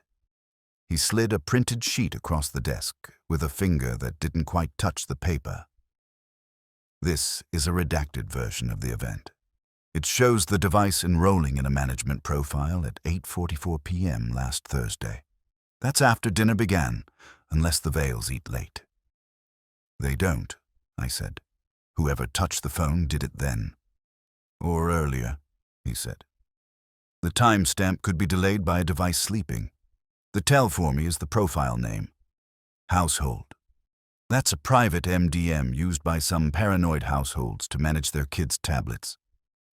Paranoid or precise, I said. Same neighborhood, he said. If a guest uses such a profile at their own home, they'd know how it looks on a screen. They'd know how to make it quiet. Who at the dinner lives in a house that treats phones like misbehaving children? I asked. He smiled a little. The doctor, he said. He made us add a silent supervision feature to the clinic pilot. Remember, if I had to bet, who wouldn't mind a phone that cooperates but doesn't complain? He spread his hands. But that's a guess. We don't bet. We audit. He took the sheet back before it could stick to me and escorted me out to prove that etiquette still breathes in skyscrapers. In the lobby, a man in a black coat looked interested in me and then looked uninterested when I looked back with interest. I made a note to tell Saul to make a note. By 3, I was at a coffee bar, pretending to be a second office, making calls. Saul confirmed the tail had peeled off on 48th the moment he saw me scratch my ear twice. Old signal, he said. Still works. He wasn't ours. He smelled like chauffeur. Alma? Or March, I said. He likes to pay people to look without seeing. Either way, he knows you walked into Payne's building, Saul said. You want me to tweak his curiosity with a coincidence? Not yet, I said. Save the fireworks for Wolfe. He prefers to strike the match himself. Back at the brownstone by 4, the air had the sleepy confidence of a house that knows its habits. Wolfe was in the office with the sherry glass still 2 inches left of virtue. Dorothea and Donovan had been fed again because Fritz operates under a code that says calories are bandages. They looked more resigned than grateful. I reported. Wolfe listened with his eyes closed and his mouth in a thin line that means satisfaction he doesn't intend to show. When I finished, he opened them and looked not at me but at the glass. Enrollment at 8:44, he said softly, during dinner. Or after, if someone touched the phone later, I said. During, he said. Because chaos loves after, control requires during. Payne liked Reiter for the household profile, I said. Lamb liked him for silent supervision. Wolfe said. And our doctor returned the glass to the circle by instinct, as if reality should be made to match its mark. Eve would have enjoyed telling Mara where to put everything, and then letting someone else finish the job, I said. She lacks the appetite for device liturgy, Wolfe said. She likes people to do the fussy work. March brought the threat early and the evidence tidy, I said. He's either anticipatory or complicit. He is opportunistic, Wolfe said. He would ride a wave he sees forming rather than build it. And our Mrs. Dane buys favors like rope. She may tether a man, but she won't teach him knots. Then the doctor, I said. Wolfe didn't nod, which was how I knew he had nodded somewhere in his mind. He rang for Fritz and asked him to bring 2 beers and a small dish of walnuts because philosophy travels better with salt. When the beers arrived, he didn't drink. He let them stand as if they were part of the arrangement in the room that had to be correct before thought could go on. Archie, he said, we will have them all this evening, 8:30. The Vales will invite them under the pretext of a clarification. Here. You will fetch Reiter yourself at 8. He will be annoyed. He will come. Place the glass 2 inches left. Again. Let it itch. Dorothea, who had sat through the recital as if strapped to the chair by worry, found her voice. Mr. Wolfe, if it is the doctor, why? What would he gain? The Foundation funds him. Power, Wolfe said simply. There is a class of mind for whom power is not the result of order, but its cause. They require that others submit to arrangements they devise, to show that they can rearrange your life by shifting a glass. He flicked his eyes at the credenza. Is art to them. Donovan rubbed his forehead as if the numbers there needed reformatting. So he moves a glass, then uses the housekeeper and butler to focus service, then enrolls the phone and sets a rule, then alerts March so March will frighten me into stepping aside. Why not go straight to the board? Because that is vulgar, Wolfe said. This is elegant. It lets him watch you correct yourselves to his line, and it preserves him as the doctor who arrives to soothe the disorder he authored. He closed his eyes with disgust that had a little admiration in it. Pfui. At 7:50, I took a cab to Reiter's office, which sat above a pharmacy that sold vitamins with the zeal of evangelists. He was writing something on a pad when I came in. He capped his pen, aligned it with the blotter's edge, and looked at me the way a dentist looks at a molar. You're early, he said. I'm always on time for interventions, I said. Wolfe invites you to witness an arrangement. Does he? He said. And if I decline? You won't, I said. There's a glass at his office that's been 2 inches to the left all day. It's been making an argument. You'll want to correct it. He stared at me for 2 seconds longer than was good for his blood pressure, then took his coat and hat and straightened the hat band with one finger. Lead, he said. On the way down, he paused in the lobby to straighten a crooked sign that advised patients to report fevers. He didn't see himself do it. People rarely do when it's the thing that has them by the bones.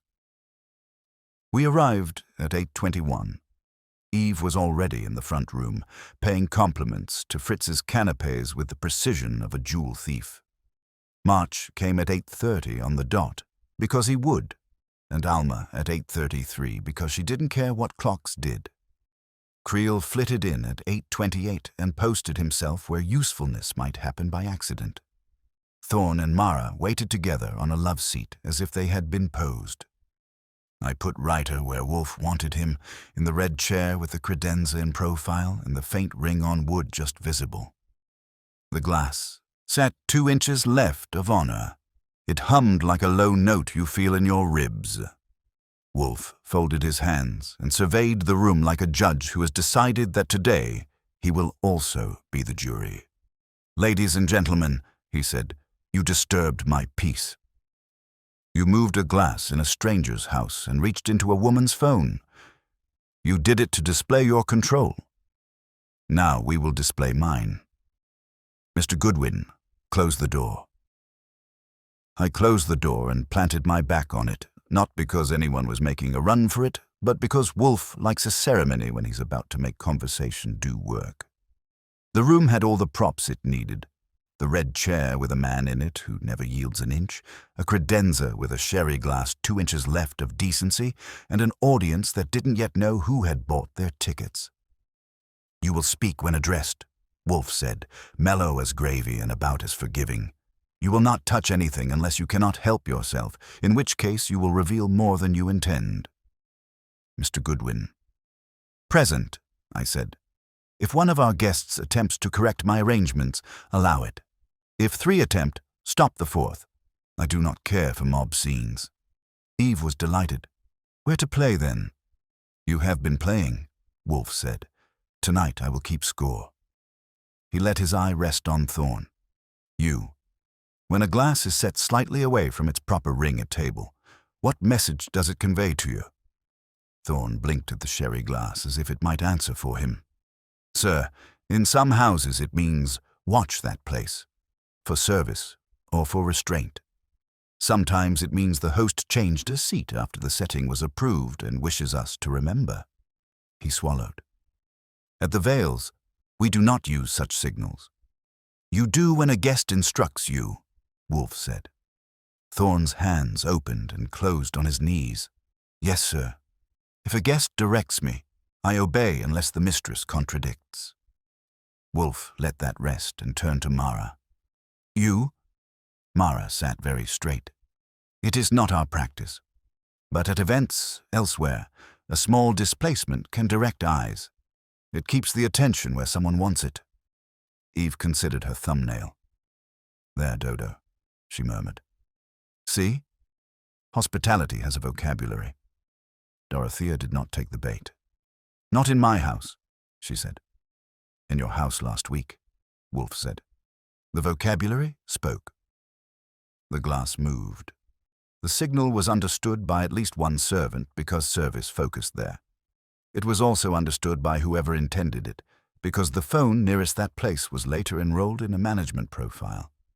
He tipped his head 1/8 of an inch toward Reiter. "Doctor, I asked you earlier whether you practiced surgery. You do, of a kind." Reiter's mouth did a small, precise thing and then undid it. If a signal was used, it was a childish one. I would have advised against it. "Would have," Wolfe repeated, tasting the tense. "You corrected my glass this afternoon without being asked. Please do it again." Reiter's gaze went to the credenza and locked on the faint ring like a magnet remembering iron. He didn't move. He lasted a count of 5, which for a man like him is a mile. Then he rose, walked to the credenza, and nudged the glass home until base kissed ghost. He did it with 2 fingers as if surgery could be performed on furniture. He returned to his chair and folded his hands as if he had merely rescued the room from error. Eve applauded once, softly. March looked bored. Alma watched without blinking. Creel watched like a man seeing a demonstration he wished he'd thought of. "Thank you," Wolfe said. "You will find it 2 inches left again before we end." He looked at me. I put it back where it itch sang. If the wood had a soul, we were haunting it. "Now," Wolfe said. "Sequence." Thorne at the dinner, who left the table between 8:40 and 8:50. Thorne stared at his knuckles, remembering them in that hour. Dr. Reiter excused himself to make sure a patient wasn't in crisis. "Sir." He spoke politely and rose. He crossed by the entrance where the sideboard was. "Mrs. Gladden asked for more salt." I went to fetch it. When I returned, the doctor was not yet seated. "Anyone else?" Wolfe asked. "Mr. March stood to take a call but stayed in the doorway," Thorne said. He did not cross to the sideboard. "Mrs. Dane?" Wolfe said. Alma's mouth flexed a fraction. "I have a bladder like a battleship. I did not rise." "Mr. Creel?" Creel flushed. No, I wouldn't leave a table unless dismissed." Eve smiled. "He's housebroken. How admirable." "And during that time," Wolfe said to Mara, "the phones were where?" "On the sideboard," she said. "I had collected them before we were seated. Mr. Vale prefers it. The screens were black. Later, one was not." Dorothea's breath hitched, but she held it down. Donovan stared at the carpet as if numbers might appear to save him. Wolfe raised a hand. "We will verify that the rule that copies attachments remains active. Mrs. Vale, you will take your phone and send Mr. Goodwin an email with an attachment. A blank document with the subject, Board Deck Draft. You will copy no one." Dorothea looked to Donovan. He nodded once. She opened her bag with the carefulness of someone disarming a treaty, took out the phone, and did what Wolfe asked. Her hands didn't shake. She set it on my desk. It lit and went dark like a good citizen. "Archie," Wolfe said. I stepped into the hall, called Saul and put him on speaker. "You're live." "Then here's your weather," Saul said. "Our dead drop friend, address masked by a child's idea of clever, just received a blind copy with a blank attachment from the Vale account. Timestamp clean, rules still chewing. Want the cherry? 5 minutes after Mrs. Vale sent her innocent note. The relay server got a check-in from an IP block leased to a small medical group on the Upper East. Guess which? Reiter's eyes stayed on Wolfe. They didn't stray. That was a professional decision. "Thank you, Saul," Wolfe said, and cut the line. "Doctor?" "Coincidence," Reiter said calmly. "My clinic checks many things. Or a framing. If the relay is public, any number of people could poke it. You have no proof that I enrolled the device or set the rule." No, Wolfe said. I have proof that it was done by someone for whom order is not an end, but a lever. Someone who corrects angles not because they care about beauty, but because they require alignment. Someone who would take pleasure in arranging service, in marking a seat, in persuading a servant that etiquette demanded the very behavior that enabled intrusion. Someone who would be gratified to see a husband arrive after the fact with evidence that seemed unavoidable. Because what is more delicious than to have the world accuse itself? March made a thin, contemptuous sound. You are composing, Mr. Wolfe. Evidence remains an unbeautiful thing. Yes, Wolfe said sharply, and you came with it too soon. Why, Mr. March? Why did you call the Vales before your compliance officer had completed a clean chain of custody? Because damage spreads, March said, and because I am not naive. Because you were prompted, Wolfe said, by the same person who wanted a frightened board to reach for a caretaker. Who among you benefits from a calming intervention at the Foundation while its officers are made to sit quietly in a corner? Eve touched her lip. A calming intervention? You mean a consultant, like a governance advisor, or a restructuring whisperer? She turned her head slightly, amusement moving across her face like shade. How clinical. Reiter didn't look at her.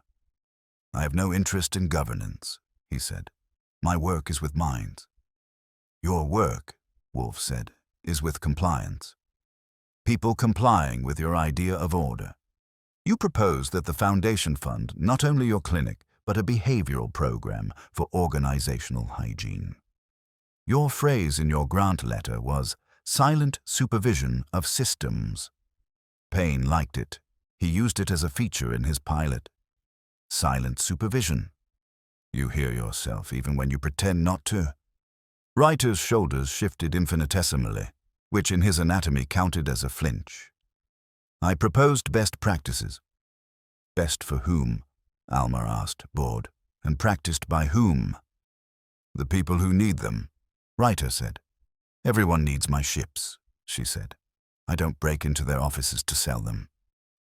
Eve's laugh was a sigh. Darling, let the man have his fantasies. Control is his romance. Creel looked from face to face, trying to pick a safe place to put his expression. If there's a rule active, take her phone to the bank. They can remove it. They will, Wolfe said. Later. For the moment, it tells me what I needed. The instrument is still tuned, and the hand that tuned it has a taste for status disguised as correction. Reiter set his palms on his knees and spread his fingers to exact distances.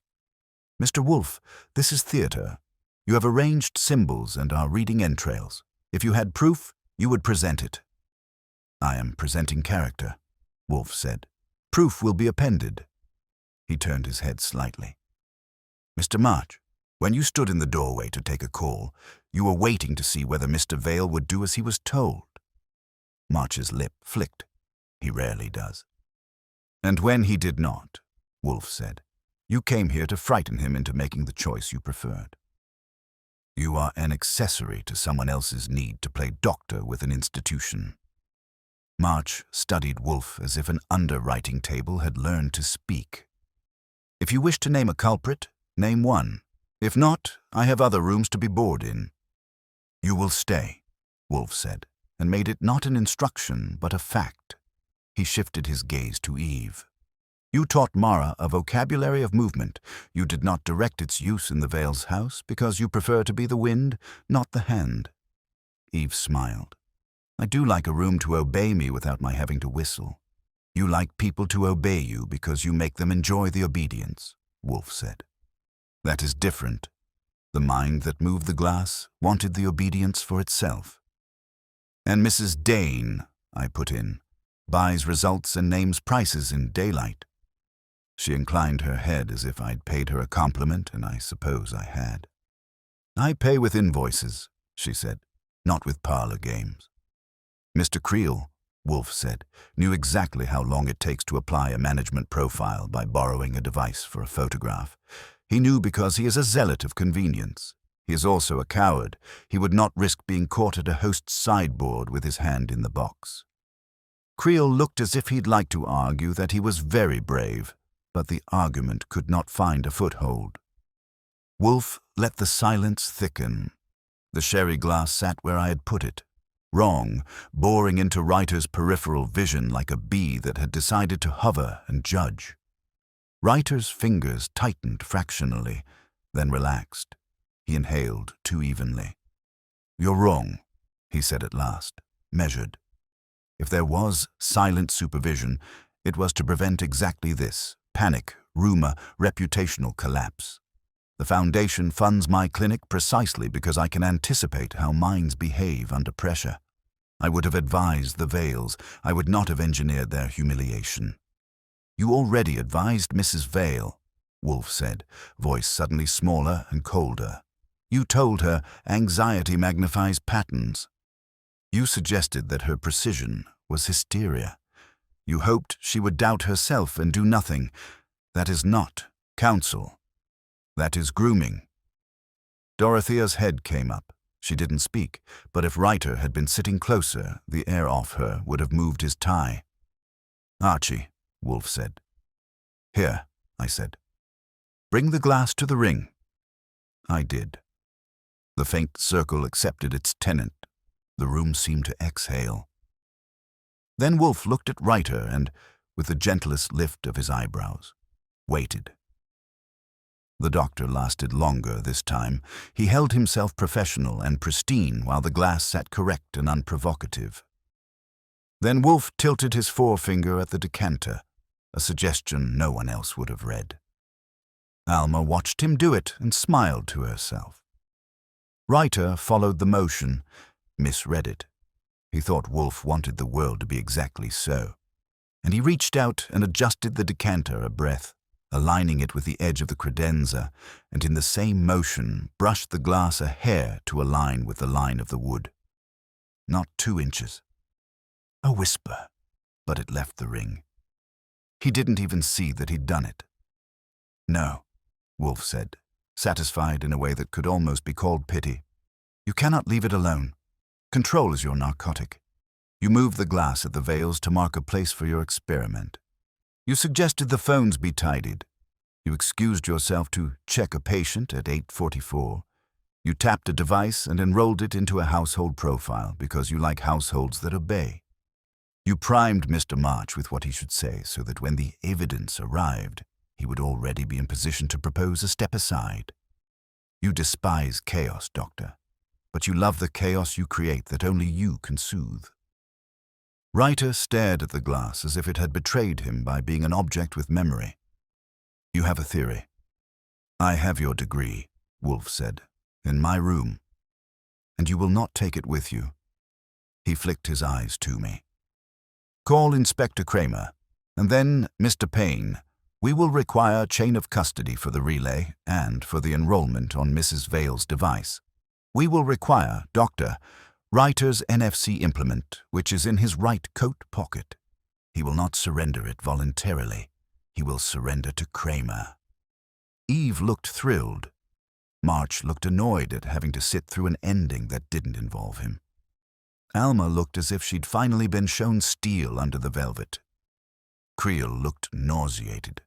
Thorne looked at Mara and then quickly looked away, as if he'd realized he had been used to decorate someone else's theorem. Reiter adjusted his cuff and found it already exact. "This is overreach," he said. Wolfe's lip curled. "On the contrary," he said, "it is restraint. My restraint. If I enjoyed overreach, I would let you correct every object in this room until you confessed from sheer exhaustion. Instead, I will let procedure have you." He turned his head to Dorothea and Donovan. "You will remain. You have questions of your own. They will be answered, and you will consider, when you have your house back, how much order you wish to worship." The glass, wrong again by a hair, gleamed in the lamplight. I picked up the phone. When I asked for Kramer, my voice sounded as if it had been 2 inches to the left and had just returned to where it belonged. Inspector Kramer arrived with the smell of the street on his coat and the look of a man who had been pulled away from a stake to find out whether Wolfe was wasting his time again. He didn't wait for introductions. He pushed past Fritz in the hall, muttered something that sounded like orchids, as if it were a curse, and came straight into the office, where the collection was still arranged like suspects in a courtroom sketch. "All right, Wolfe," he said, tossing his hat on my desk without asking. "What's the racket this time? I get a call saying you've got another of your little theater pieces lined up. Tell me why I shouldn't have you all cooling your heels downtown instead." "You may, if it pleases you," Wolfe said, not moving an inch. "But you'll have to explain to your superiors why you ignored a ready-made confession and an instrument that proves it." Reiter had sat perfectly still since Wolfe had spoken the sentence that put him in the box. He wasn't sweating. He wasn't trembling. He was the kind of man who could die mid-sentence and still look prepared for the burial. But his eyes had locked on the sherry glass again, as if it were the only thing in the room that had not betrayed him. Kramer looked around, sizing them all up. He scowled when his eyes landed on March, gave Eve a once-over that said he didn't trust charm in any dosage, and gave Alma a grunt that got no reaction whatsoever.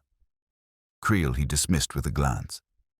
Then he jabbed a cigar toward Wolfe. "Talk." "Doctor." "Cyrus Reiter," Wolfe said, "moved a wineglass at a private dinner last Thursday. That action, which to you may appear trivial, marked a seat for special attention. It was a signal to servants and an opportunity for himself. At approximately 8:44 that evening, during the meal, he excused himself and passed the sideboard where the guests' phones had been placed. He enrolled Mrs. Vale's device into a private management profile. He then created a rule that copied any attachment from her account to a relay. Evidence of this was later delivered to Mr. Lionel March, who obligingly attempted to frighten the Vales into concessions that would have elevated him. The true instigator was Reiter, who prefers order not as peace but as dominance. He could not resist demonstrating his control, and in doing so has demonstrated it here again. Kramer puffed, unimpressed. "That's your theory. You've always got theories. Where's the proof?" "On his person," Wolfe said. "In his right coat pocket is an NFC device, a small puck. Mr. Goodwin, oblige him." I stepped forward. Reiter made no move to stop me. I slipped a hand into the pocket and came out, with something the size of a coin in a cheap plastic case. It had a scuffed edge where it had been plugged and unplugged too many times. I put it on Wolfe's desk next to the glass. "There's your implement," Wolfe said. "Call your technicians. They will find it configured to enroll iOS and Android devices into a profile called Household. The same name appears in the enrollment log of Mrs. Vale's phone. I suggest you test it before the good doctor attempts to dispose of it." Kramer grunted, came around to look at the puck, then gave Reiter the kind of stare that's supposed to make men trip over their shoelaces. Reiter only folded his hands. "It will prove nothing," he said calmly. "Those are consumer devices. Anyone could have one. They sell for $20. "Indeed," Wolfe said, his tone silk over steel. "But only one among you could not refrain from touching a glass he had already touched. Compulsion is more damning than opportunity." Kramer didn't like philosophy. He liked cuffs and prints and men breaking down after 20 minutes in a hot room. But he liked Wolfe less, which meant he was willing to poke at the doctor if it might put Wolfe in his debt. He nodded to me. "Bag it. We'll see if your story holds water." I slipped the puck into an envelope Fritz brought without being asked. Kramer shoved it into his coat, then snapped at Reiter. "You, on your feet." Reiter rose as though summoned by a gavel. "Inspector, I assure you this will collapse under scrutiny. The Foundation has enemies. If you pursue this, you may find yourself their instrument." "I'm used to being everybody's instrument," Kramer growled. "I just make sure the tune's mine. Let's go." He jerked his head toward the door. One of his men had appeared in the hall, silent as the draft. They bracketed Reiter and marched him out. The door shut, and the brownstone sagged back into the kind of silence that comes only after thunder. March stood, brushing his sleeve as if dust had settled there. You've made a performance of it, Wolfe, but I remain unsatisfied. The evidence may have been planted.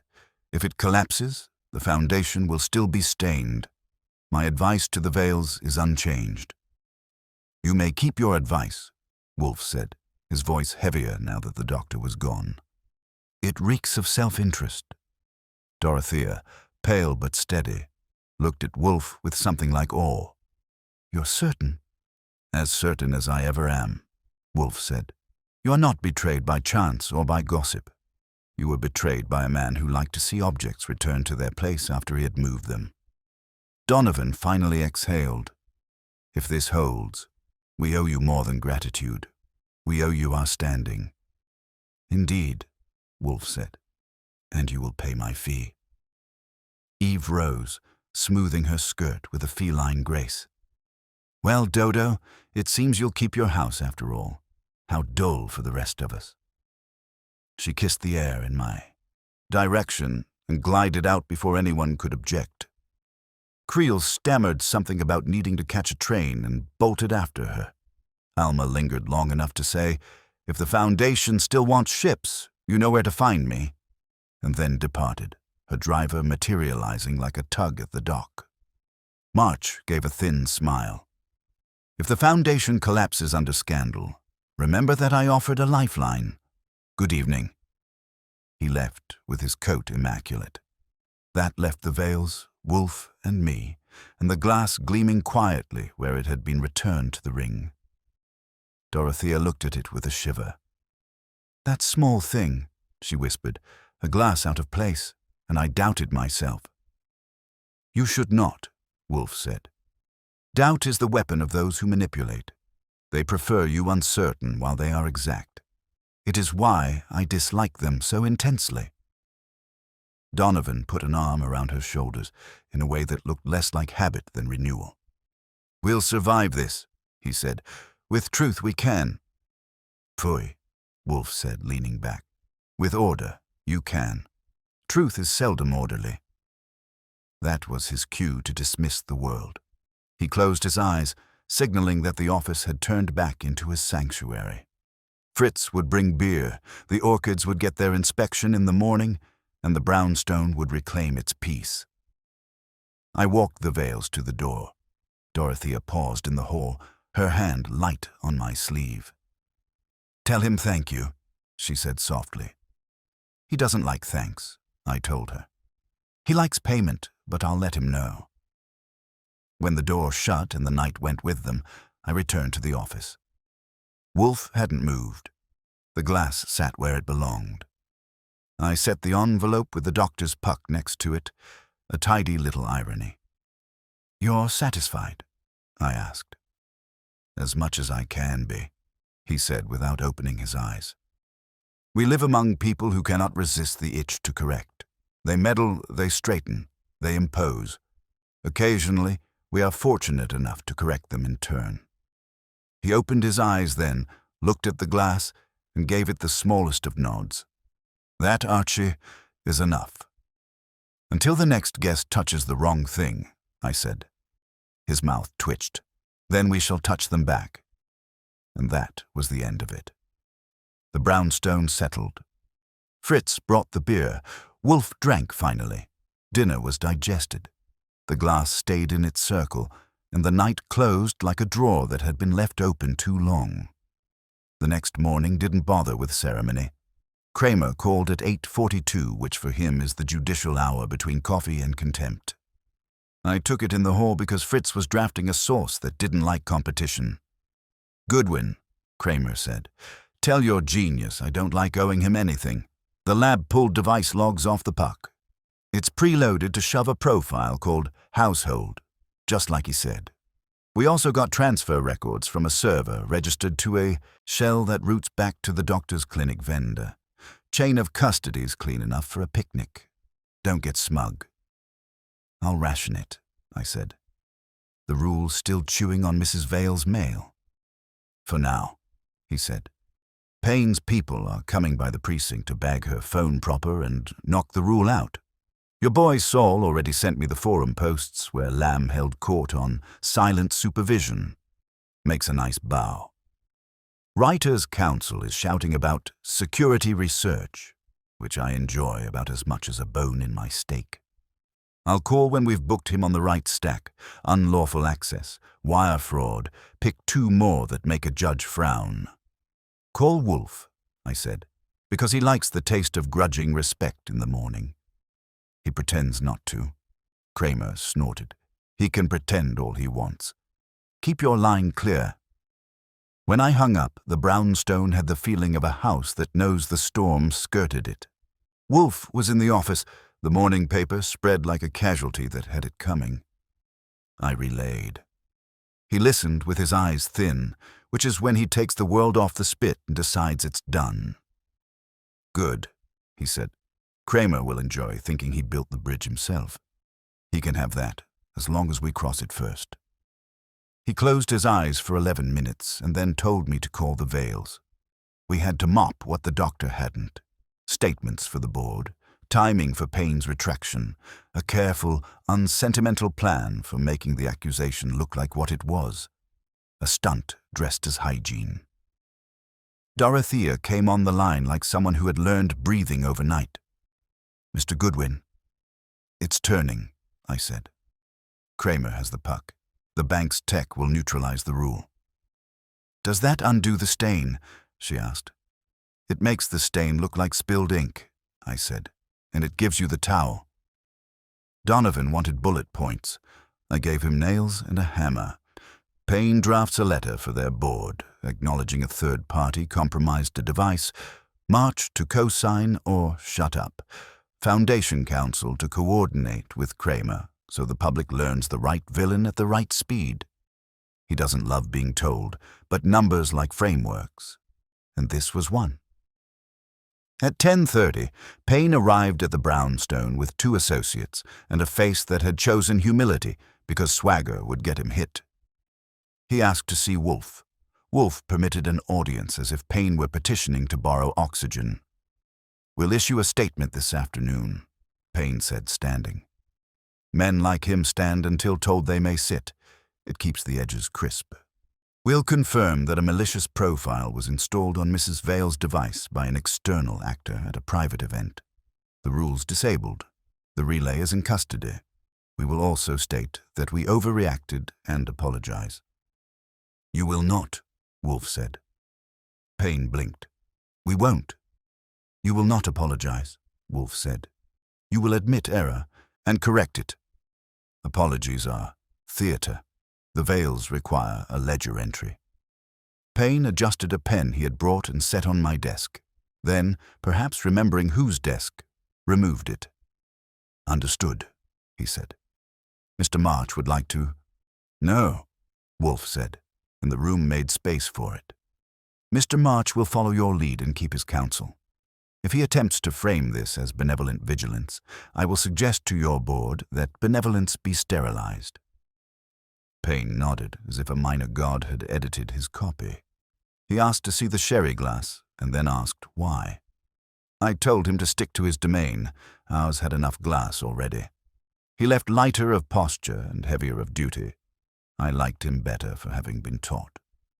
At noon I took a cab up to the Vales. The townhouse had recovered the brittle gloss that money sprays on objects to hide that people live with them. Mara met me in the hall. There's a way a housekeeper says, Mr. Goodwin, that's half greeting and half evaluation of whether your shoes will mark the runner. Her eyes were clearer than last night. She had chosen a side and likes to keep a side polished. The inspector called me, she said. I'm to give a statement at 4. You'll tell it clean, I said.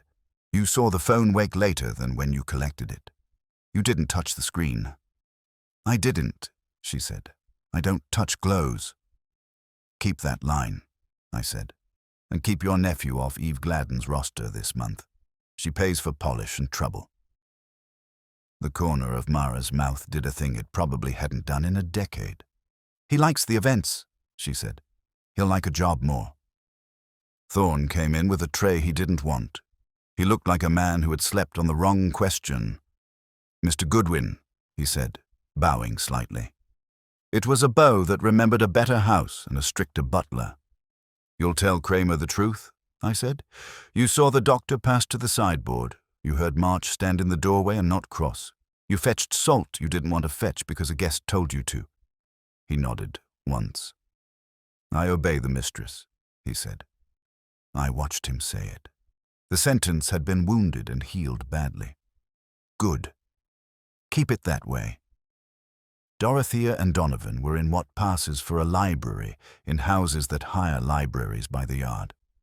She took my hand as if she hadn't decided whether to shake or hold on.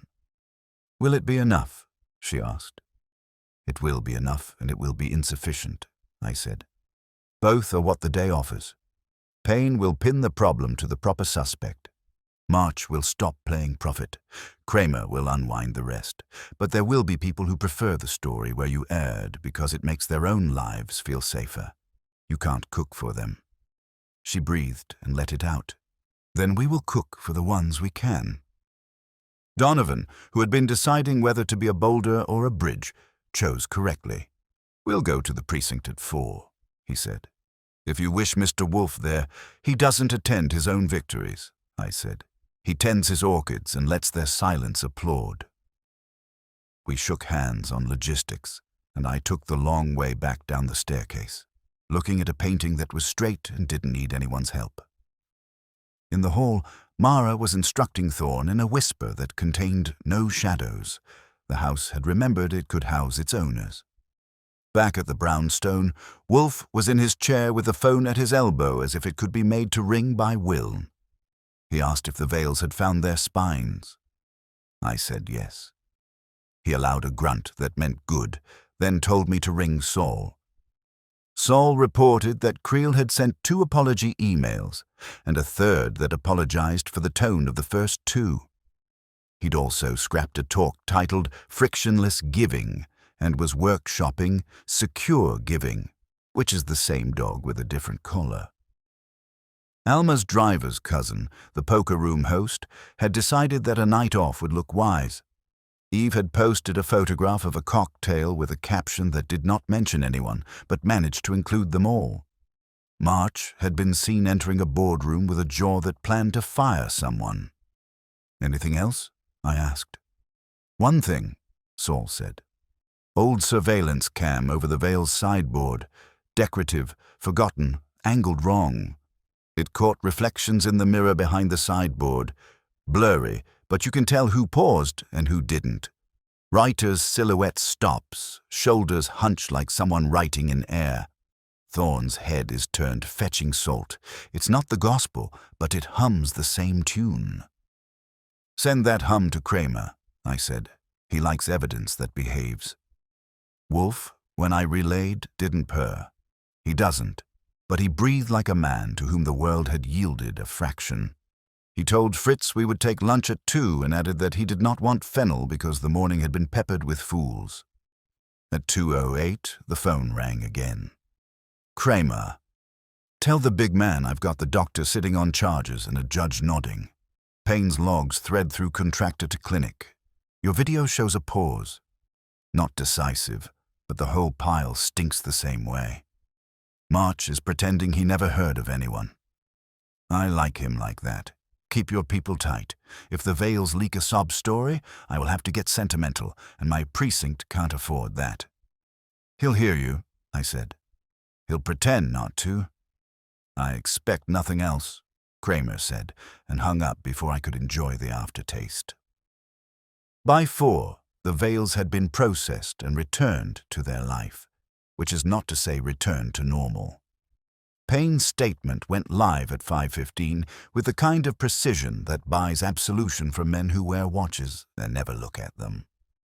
March co-signed. The Foundation put out a single paragraph that said more by being brief than it could have, by weeping. The doctor's attorney gave a quote about misinterpretation that wilted in print. Evening slid in. The brownstone traded afternoon light for lamps, and the sherry glass, yes, that glass, sat in its circle without complaint. Wolfe had me bring it to the desk. He studied it as if it had been a witness who had not lied. Archie, he said, do you observe how men expose themselves with their corrections? Daily, I said. Sometimes hourly. Fee, he said, which was his way of washing his hands of the species for 5 seconds. Fetch beer. We drank, and the room reseated itself into what it had been before Dorothea Vale touched our bell. I don't mean quiet. Quiet is for houses that haven't proven anything. Ours like silence with posture. It had that again. At 7:30, a messenger arrived with an envelope thick enough to earn its stamp, a bank letter on clean stock thanking Nero Wolfe for facilitating clarity. Wolfe grunted and set it under the paper weight with the idle brutality of a man who knows what thanks are worth. A second envelope came at 8 from the Vales, a bank draft that would have pleased a modest sultan, and a note from Dorothea that read, in a hand that didn't shake, "You believe the glass. I will too." "Acceptable," Wolfe said when I read it out. "File the draft. Keep the note. People rarely write sentences worth rereading." He closed his eyes. The office receded into its private geography. Fritz clinked in the kitchen in a way that announced lamb would not be rushed. Somewhere upstairs, the orchids were exhaling whatever orchids exhale when they decide a day has been adequate. I looked at the glass and, because a man is allowed one superstition per case, moved it a whisper off the ring. Wolfe didn't open his eyes, but he said, "Put it back." I did. "Just making sure," I said. "You are," he said. "Not the only one." He let the quiet stroll about. "Tomorrow," he added, "you will go to the Vales and instruct their staff on the proper arrangement of telephony. They will not collect devices at table. If a guest insists, the guest may dine elsewhere." "Policy," I said. "I like it." "Order," he corrected. "Policy is what men recite to forgive themselves. Order is what keeps them from needing to." He had a line for later. I could feel it coiling. But for now, the brownstone had eaten the day and was chewing the leftovers. Outside, the city argued with its lights. Inside, everything that mattered sat in its circle and stayed. The next day wore the kind of blue New York uses when it wants to pretend it's honest. I spent the morning earning my keep as an etiquette consultant, Wolfe's phrase, not mine. At 11, I rang the Vale's bell and was admitted to a house that had remembered its bones. Thorne had straightened his tie to an angle that would have pleased a protractor. Mara, whose regard for me had thawed 2 degrees, had a legal pad and a pencil sharp enough to take testimony. "We will not collect phones at table," I said, and watched it land. "If a guest insists, you smile and direct them to the coat room. Sideboards are for candles and cutlery, not surveillance. If someone asks to help with a photo, you offer to take it yourself with their device and hand it back immediately. If they ask to borrow a device, they borrow it from their own pocket." Mara wrote it down as if she were chiseling commandments. Thorne nodded like a man receiving orders from a general he chose himself. "And one more," I added. "If you ever see a glass out of place and it wasn't you, fetch the mistress. Not because the glass matters, because the person who wants you to think it does wants something else." Mara looked up. "I won't be borrowed again," she said. It wasn't defiance. It was policy. "That's between you and your conscience," I said. "But if you are, charge more." Donovan arrived with a stack of paper and a calmer pulse. He thanked me in the language of schedules. Payne's statement would post at 3 with March's signature beneath. Counsel had lined up a neat story that began with a malicious enrollment and ended with an internal review and some words about process that won't be read by anyone who can sleep. Dorothea came last, in the doorway, not to interrupt but to be seen. She'd slept. That's all I'll say. A woman who slept looks less like a portrait and more like herself. "Will you test us?" she asked. "Why not?" I said, and glanced at Mara. "Set a quick place?" They gave me a table with enough silver to signal the Navy. I placed a wine glass 2 inches off its faint ring and waited. Thorne looked at it and looked away. Mara looked at it and did not move. Donovan smiled. Dorothea stepped up, touched the stem with one finger, and slid it into place herself. "Good," I said. "That's all." On my way out, Eve's name surfaced the way perfume does, without being in the room. A card had arrived, heavy stock, hand like a dancer's signature. "Dodo, I always said you were too careful. Don't stop now. Drink soon?" Dorothea slid it into a drawer and closed the drawer like a door on a cage. Back at 35th Street, the brownstone had gone back to being the planet on which our small sun rises and sets. Wolfe was in his chair with the Times positioned to hide the parts of humanity he refuses to acknowledge. I reported.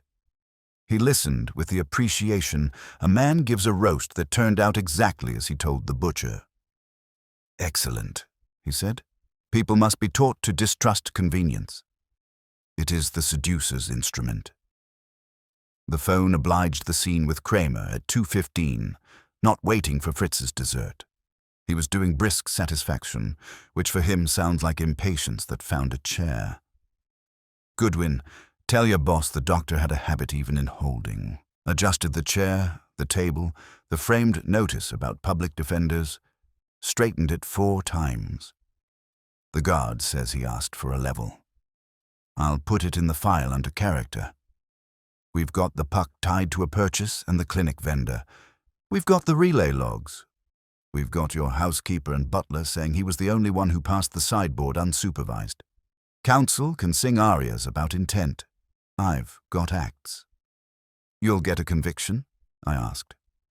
"I'll get a deal that tastes like one," he said, "which is what the city eats when it's hungry." March is making speeches about learning opportunities and governance hardening, which makes me want to harden his jaw. Payne learned his manners. "If your man Wolfe thinks he runs my shop, tell him he doesn't. Tell him his little glass trick was cute." "I'll pass along cute," I said. "He'll treasure it." We hung up. Wolfe accepted the update with a grunt that could be hung in a museum if museums collected noises. He asked for beer as if the world had finally earned it. Fritz brought 2 and walnuts and an attitude that said lamb could wait, but only so long. At 4, March called. It wasn't a call so much as a summons disguised as an invitation. He wanted Wolfe's opinion on a temporary confidence committee to sit inside the foundation while systems were modernized. He liked committees you could chair without appearing to. "Decline," Wolfe said when I relayed. "Tell him we are not furniture." "I'll soften it," I said. "Don't," Wolfe said. I didn't. March accepted the refusal as if he'd expected it and wanted credit for expecting it. He said something about hoping we could collaborate on future situations, which is the sound money makes when it has learned a lesson and decides to teach it. Creel sent a text long enough to qualify as a statement of faith. He was rebranding his talk, had learned a lot about consent, and wanted to offer pro bono time to the foundation to shore up whatever had been exploited. I wrote back, "Best contribution, stay away from sideboards." He sent a thumbs up and a gif of a cat pushing a glass off a table. I did not show Wolfe. Alma's office called to say freight rates remain negotiable, but friendship is not a discount. I believed her. I told her the Foundation's procurement committee would call and that if they tried to knock her down, she should knock back like a ship. She laughed and, as far as I could tell through the line, saluted. Eve left a message with Fritz, who filtered it like coffee. She said she was terribly bored now that the crisis had cured itself, and would we please send our next scandal to her first. Fritz delivered this with a neutrality that would have made a priest proud. Wolfe said "Pfui" and told Fritz he would have apricot tart if it wouldn't be too much trouble. It wouldn't. Just before 6, a messenger boy in a jacket 2 sizes too big brought a small package with Dorothea's handwriting. Inside was a coaster ring, silver, monogram faint with age, and a note no longer than a breath. For your office, so you won't have to look for the circle. Wolfe turned the ring in his fingers with the kind of attention he gives only to things that either feed him or flatter his mind. He didn't put the glass on it. He put it on the desk and left the glass where it sat, which for him was thanks. "Archie," he said, "did you observe how Mrs. Vale returned her glass to its place?" "She did it herself," I said, "not a servant in sight."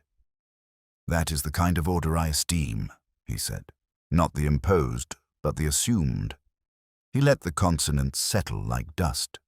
Order in a house is a courtesy we offer one another. Control is the discourtesy we inflict to feed our appetite. The doctor called his appetite hygiene. He made a sound. He used a clean instrument to make a dirty act. He closed his eyes, then opened them because a thought had asked to be let out. "Orchids die when they are fussed over," he said. "So do people. They require care, not correction. I tolerate precision. I abhor pedantry. If I keep this house strict, it is to spare those in it the weight of my whims. The moment I impose the rules for my pleasure, I become what I despise." "That'll look good embroidered on a pillow," I said. "Embroider it on your head," he said. "You are inclined to improvise. Do it less." "Noted," I said. "I'll improvise my way to the kitchen and see if Fritz needs someone to taste the tart." He waved me off like a fly he respected. I went and returned with 2 plates, apricot glowing the way fruit glows when it knows butter has adopted it. He ate, which is how you know a sermon has ended. The evening settled. The paper conceded a paragraph to the doctor's arrest, printed Payne's statement without adjectives, and ran a photograph of a glass of wine to illustrate a story about cybersecurity because editors like metaphors, even when they don't know they do. If any readers wondered why, it didn't hurt them. At 8, the bell rang with ordinary modesty. It was a courier from the bank again, this time with a second note. Short, competent, stamped by a committee. "We appreciate your insistence on clarity." Wolfe didn't break the seal. He slid it under the first, as if paper wanted company.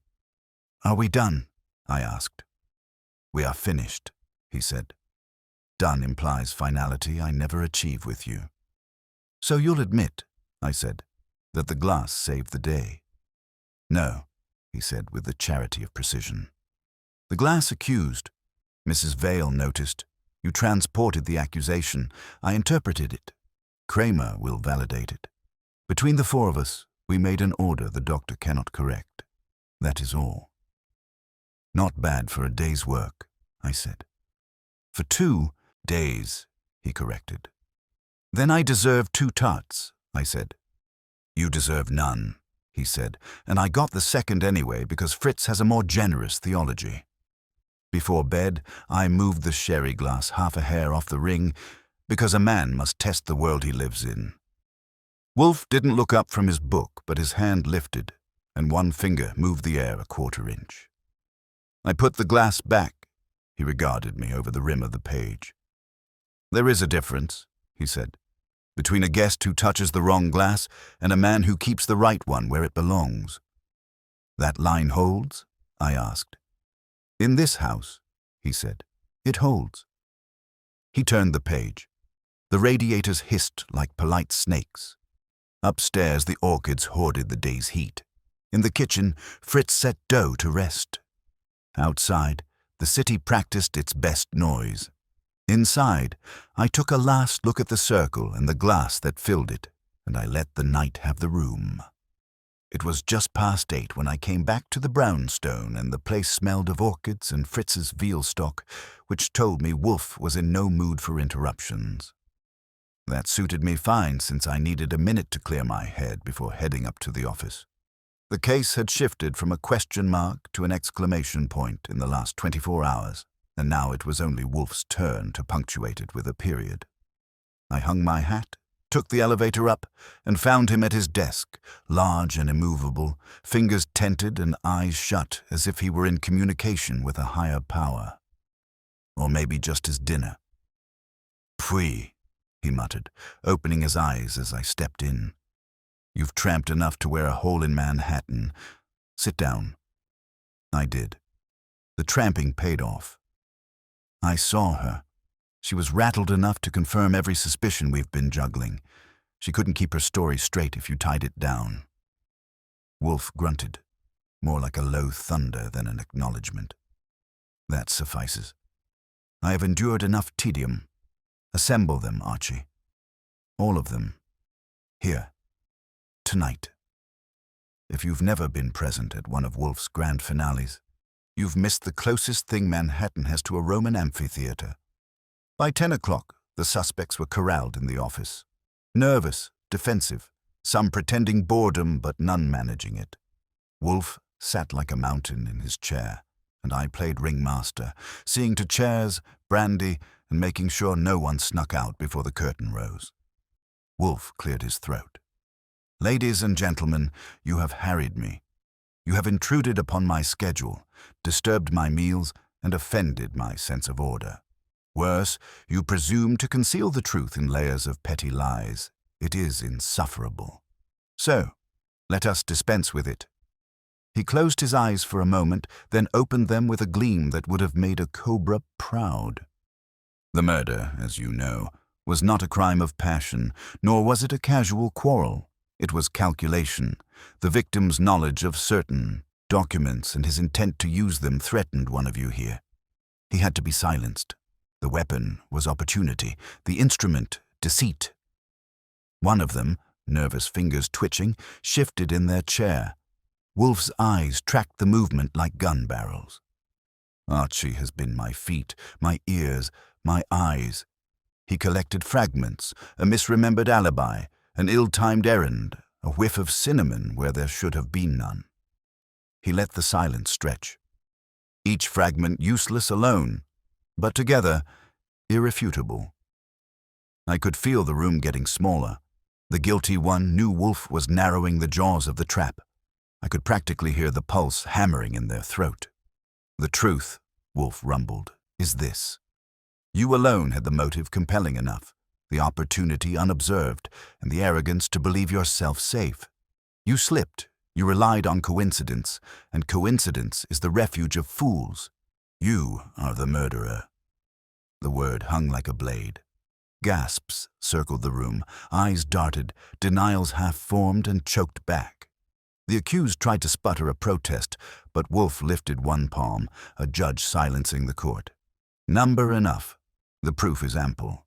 Archie, you will see Inspector Kramer is invited to our table, though not for dinner." I got up because that was my cue. When I came back with Kramer 20 minutes later, the fight had gone out of the guilty one. Wolfe delivered the package neat as a Christmas present, and Kramer took it with his usual mix of irritation and reluctant admiration. "Blast it, Wolfe," Kramer muttered. "You sit here and spin it like yarn, while Goodwin runs around breaking his shoes. One of these days I'll get ahead of you." "Phooey," Wolfe said, reaching for his beer. "The day you do, Inspector, I shall retire." Kramer snorted and herded his prize out the door. The others scattered soon after, all too glad the spotlight had swerved away from them. Silence returned to the office, the kind of silence you could sink into like a feather bed. I looked at Wolfe. "You certainly took your time with the unveiling. I thought you'd keep them here till sunrise." He sipped, eyes half closed. "Nonsense. It is only 10 minutes past midnight. Fritz will be vexed if the souffle collapses." I let out a breath, because it was over. Case wrapped, murderer delivered, Wolfe satisfied, and my archers not entirely ruined. Tomorrow morning the papers would scream with headlines, and Wolfe's name would be in print, though he'd grumble about it. But tonight it was just us. Orchids upstairs, veal in the kitchen, and a solved puzzle that would keep Wolfe's ego polished for another month. That's how it always ends. Wolfe triumphant, Kramer grudging, Fritz serving, and me wondering how in the world I let myself in for it again. And knowing I'll do it the next time too. Because there always is a next time. Always is a next time. Always is a next time. Always is a next time. Is the next time. Is the next time. Is the next time. Is the next time. Is the next time. Is the next time. Is the next time. Is the next time. Is the next time. Is the next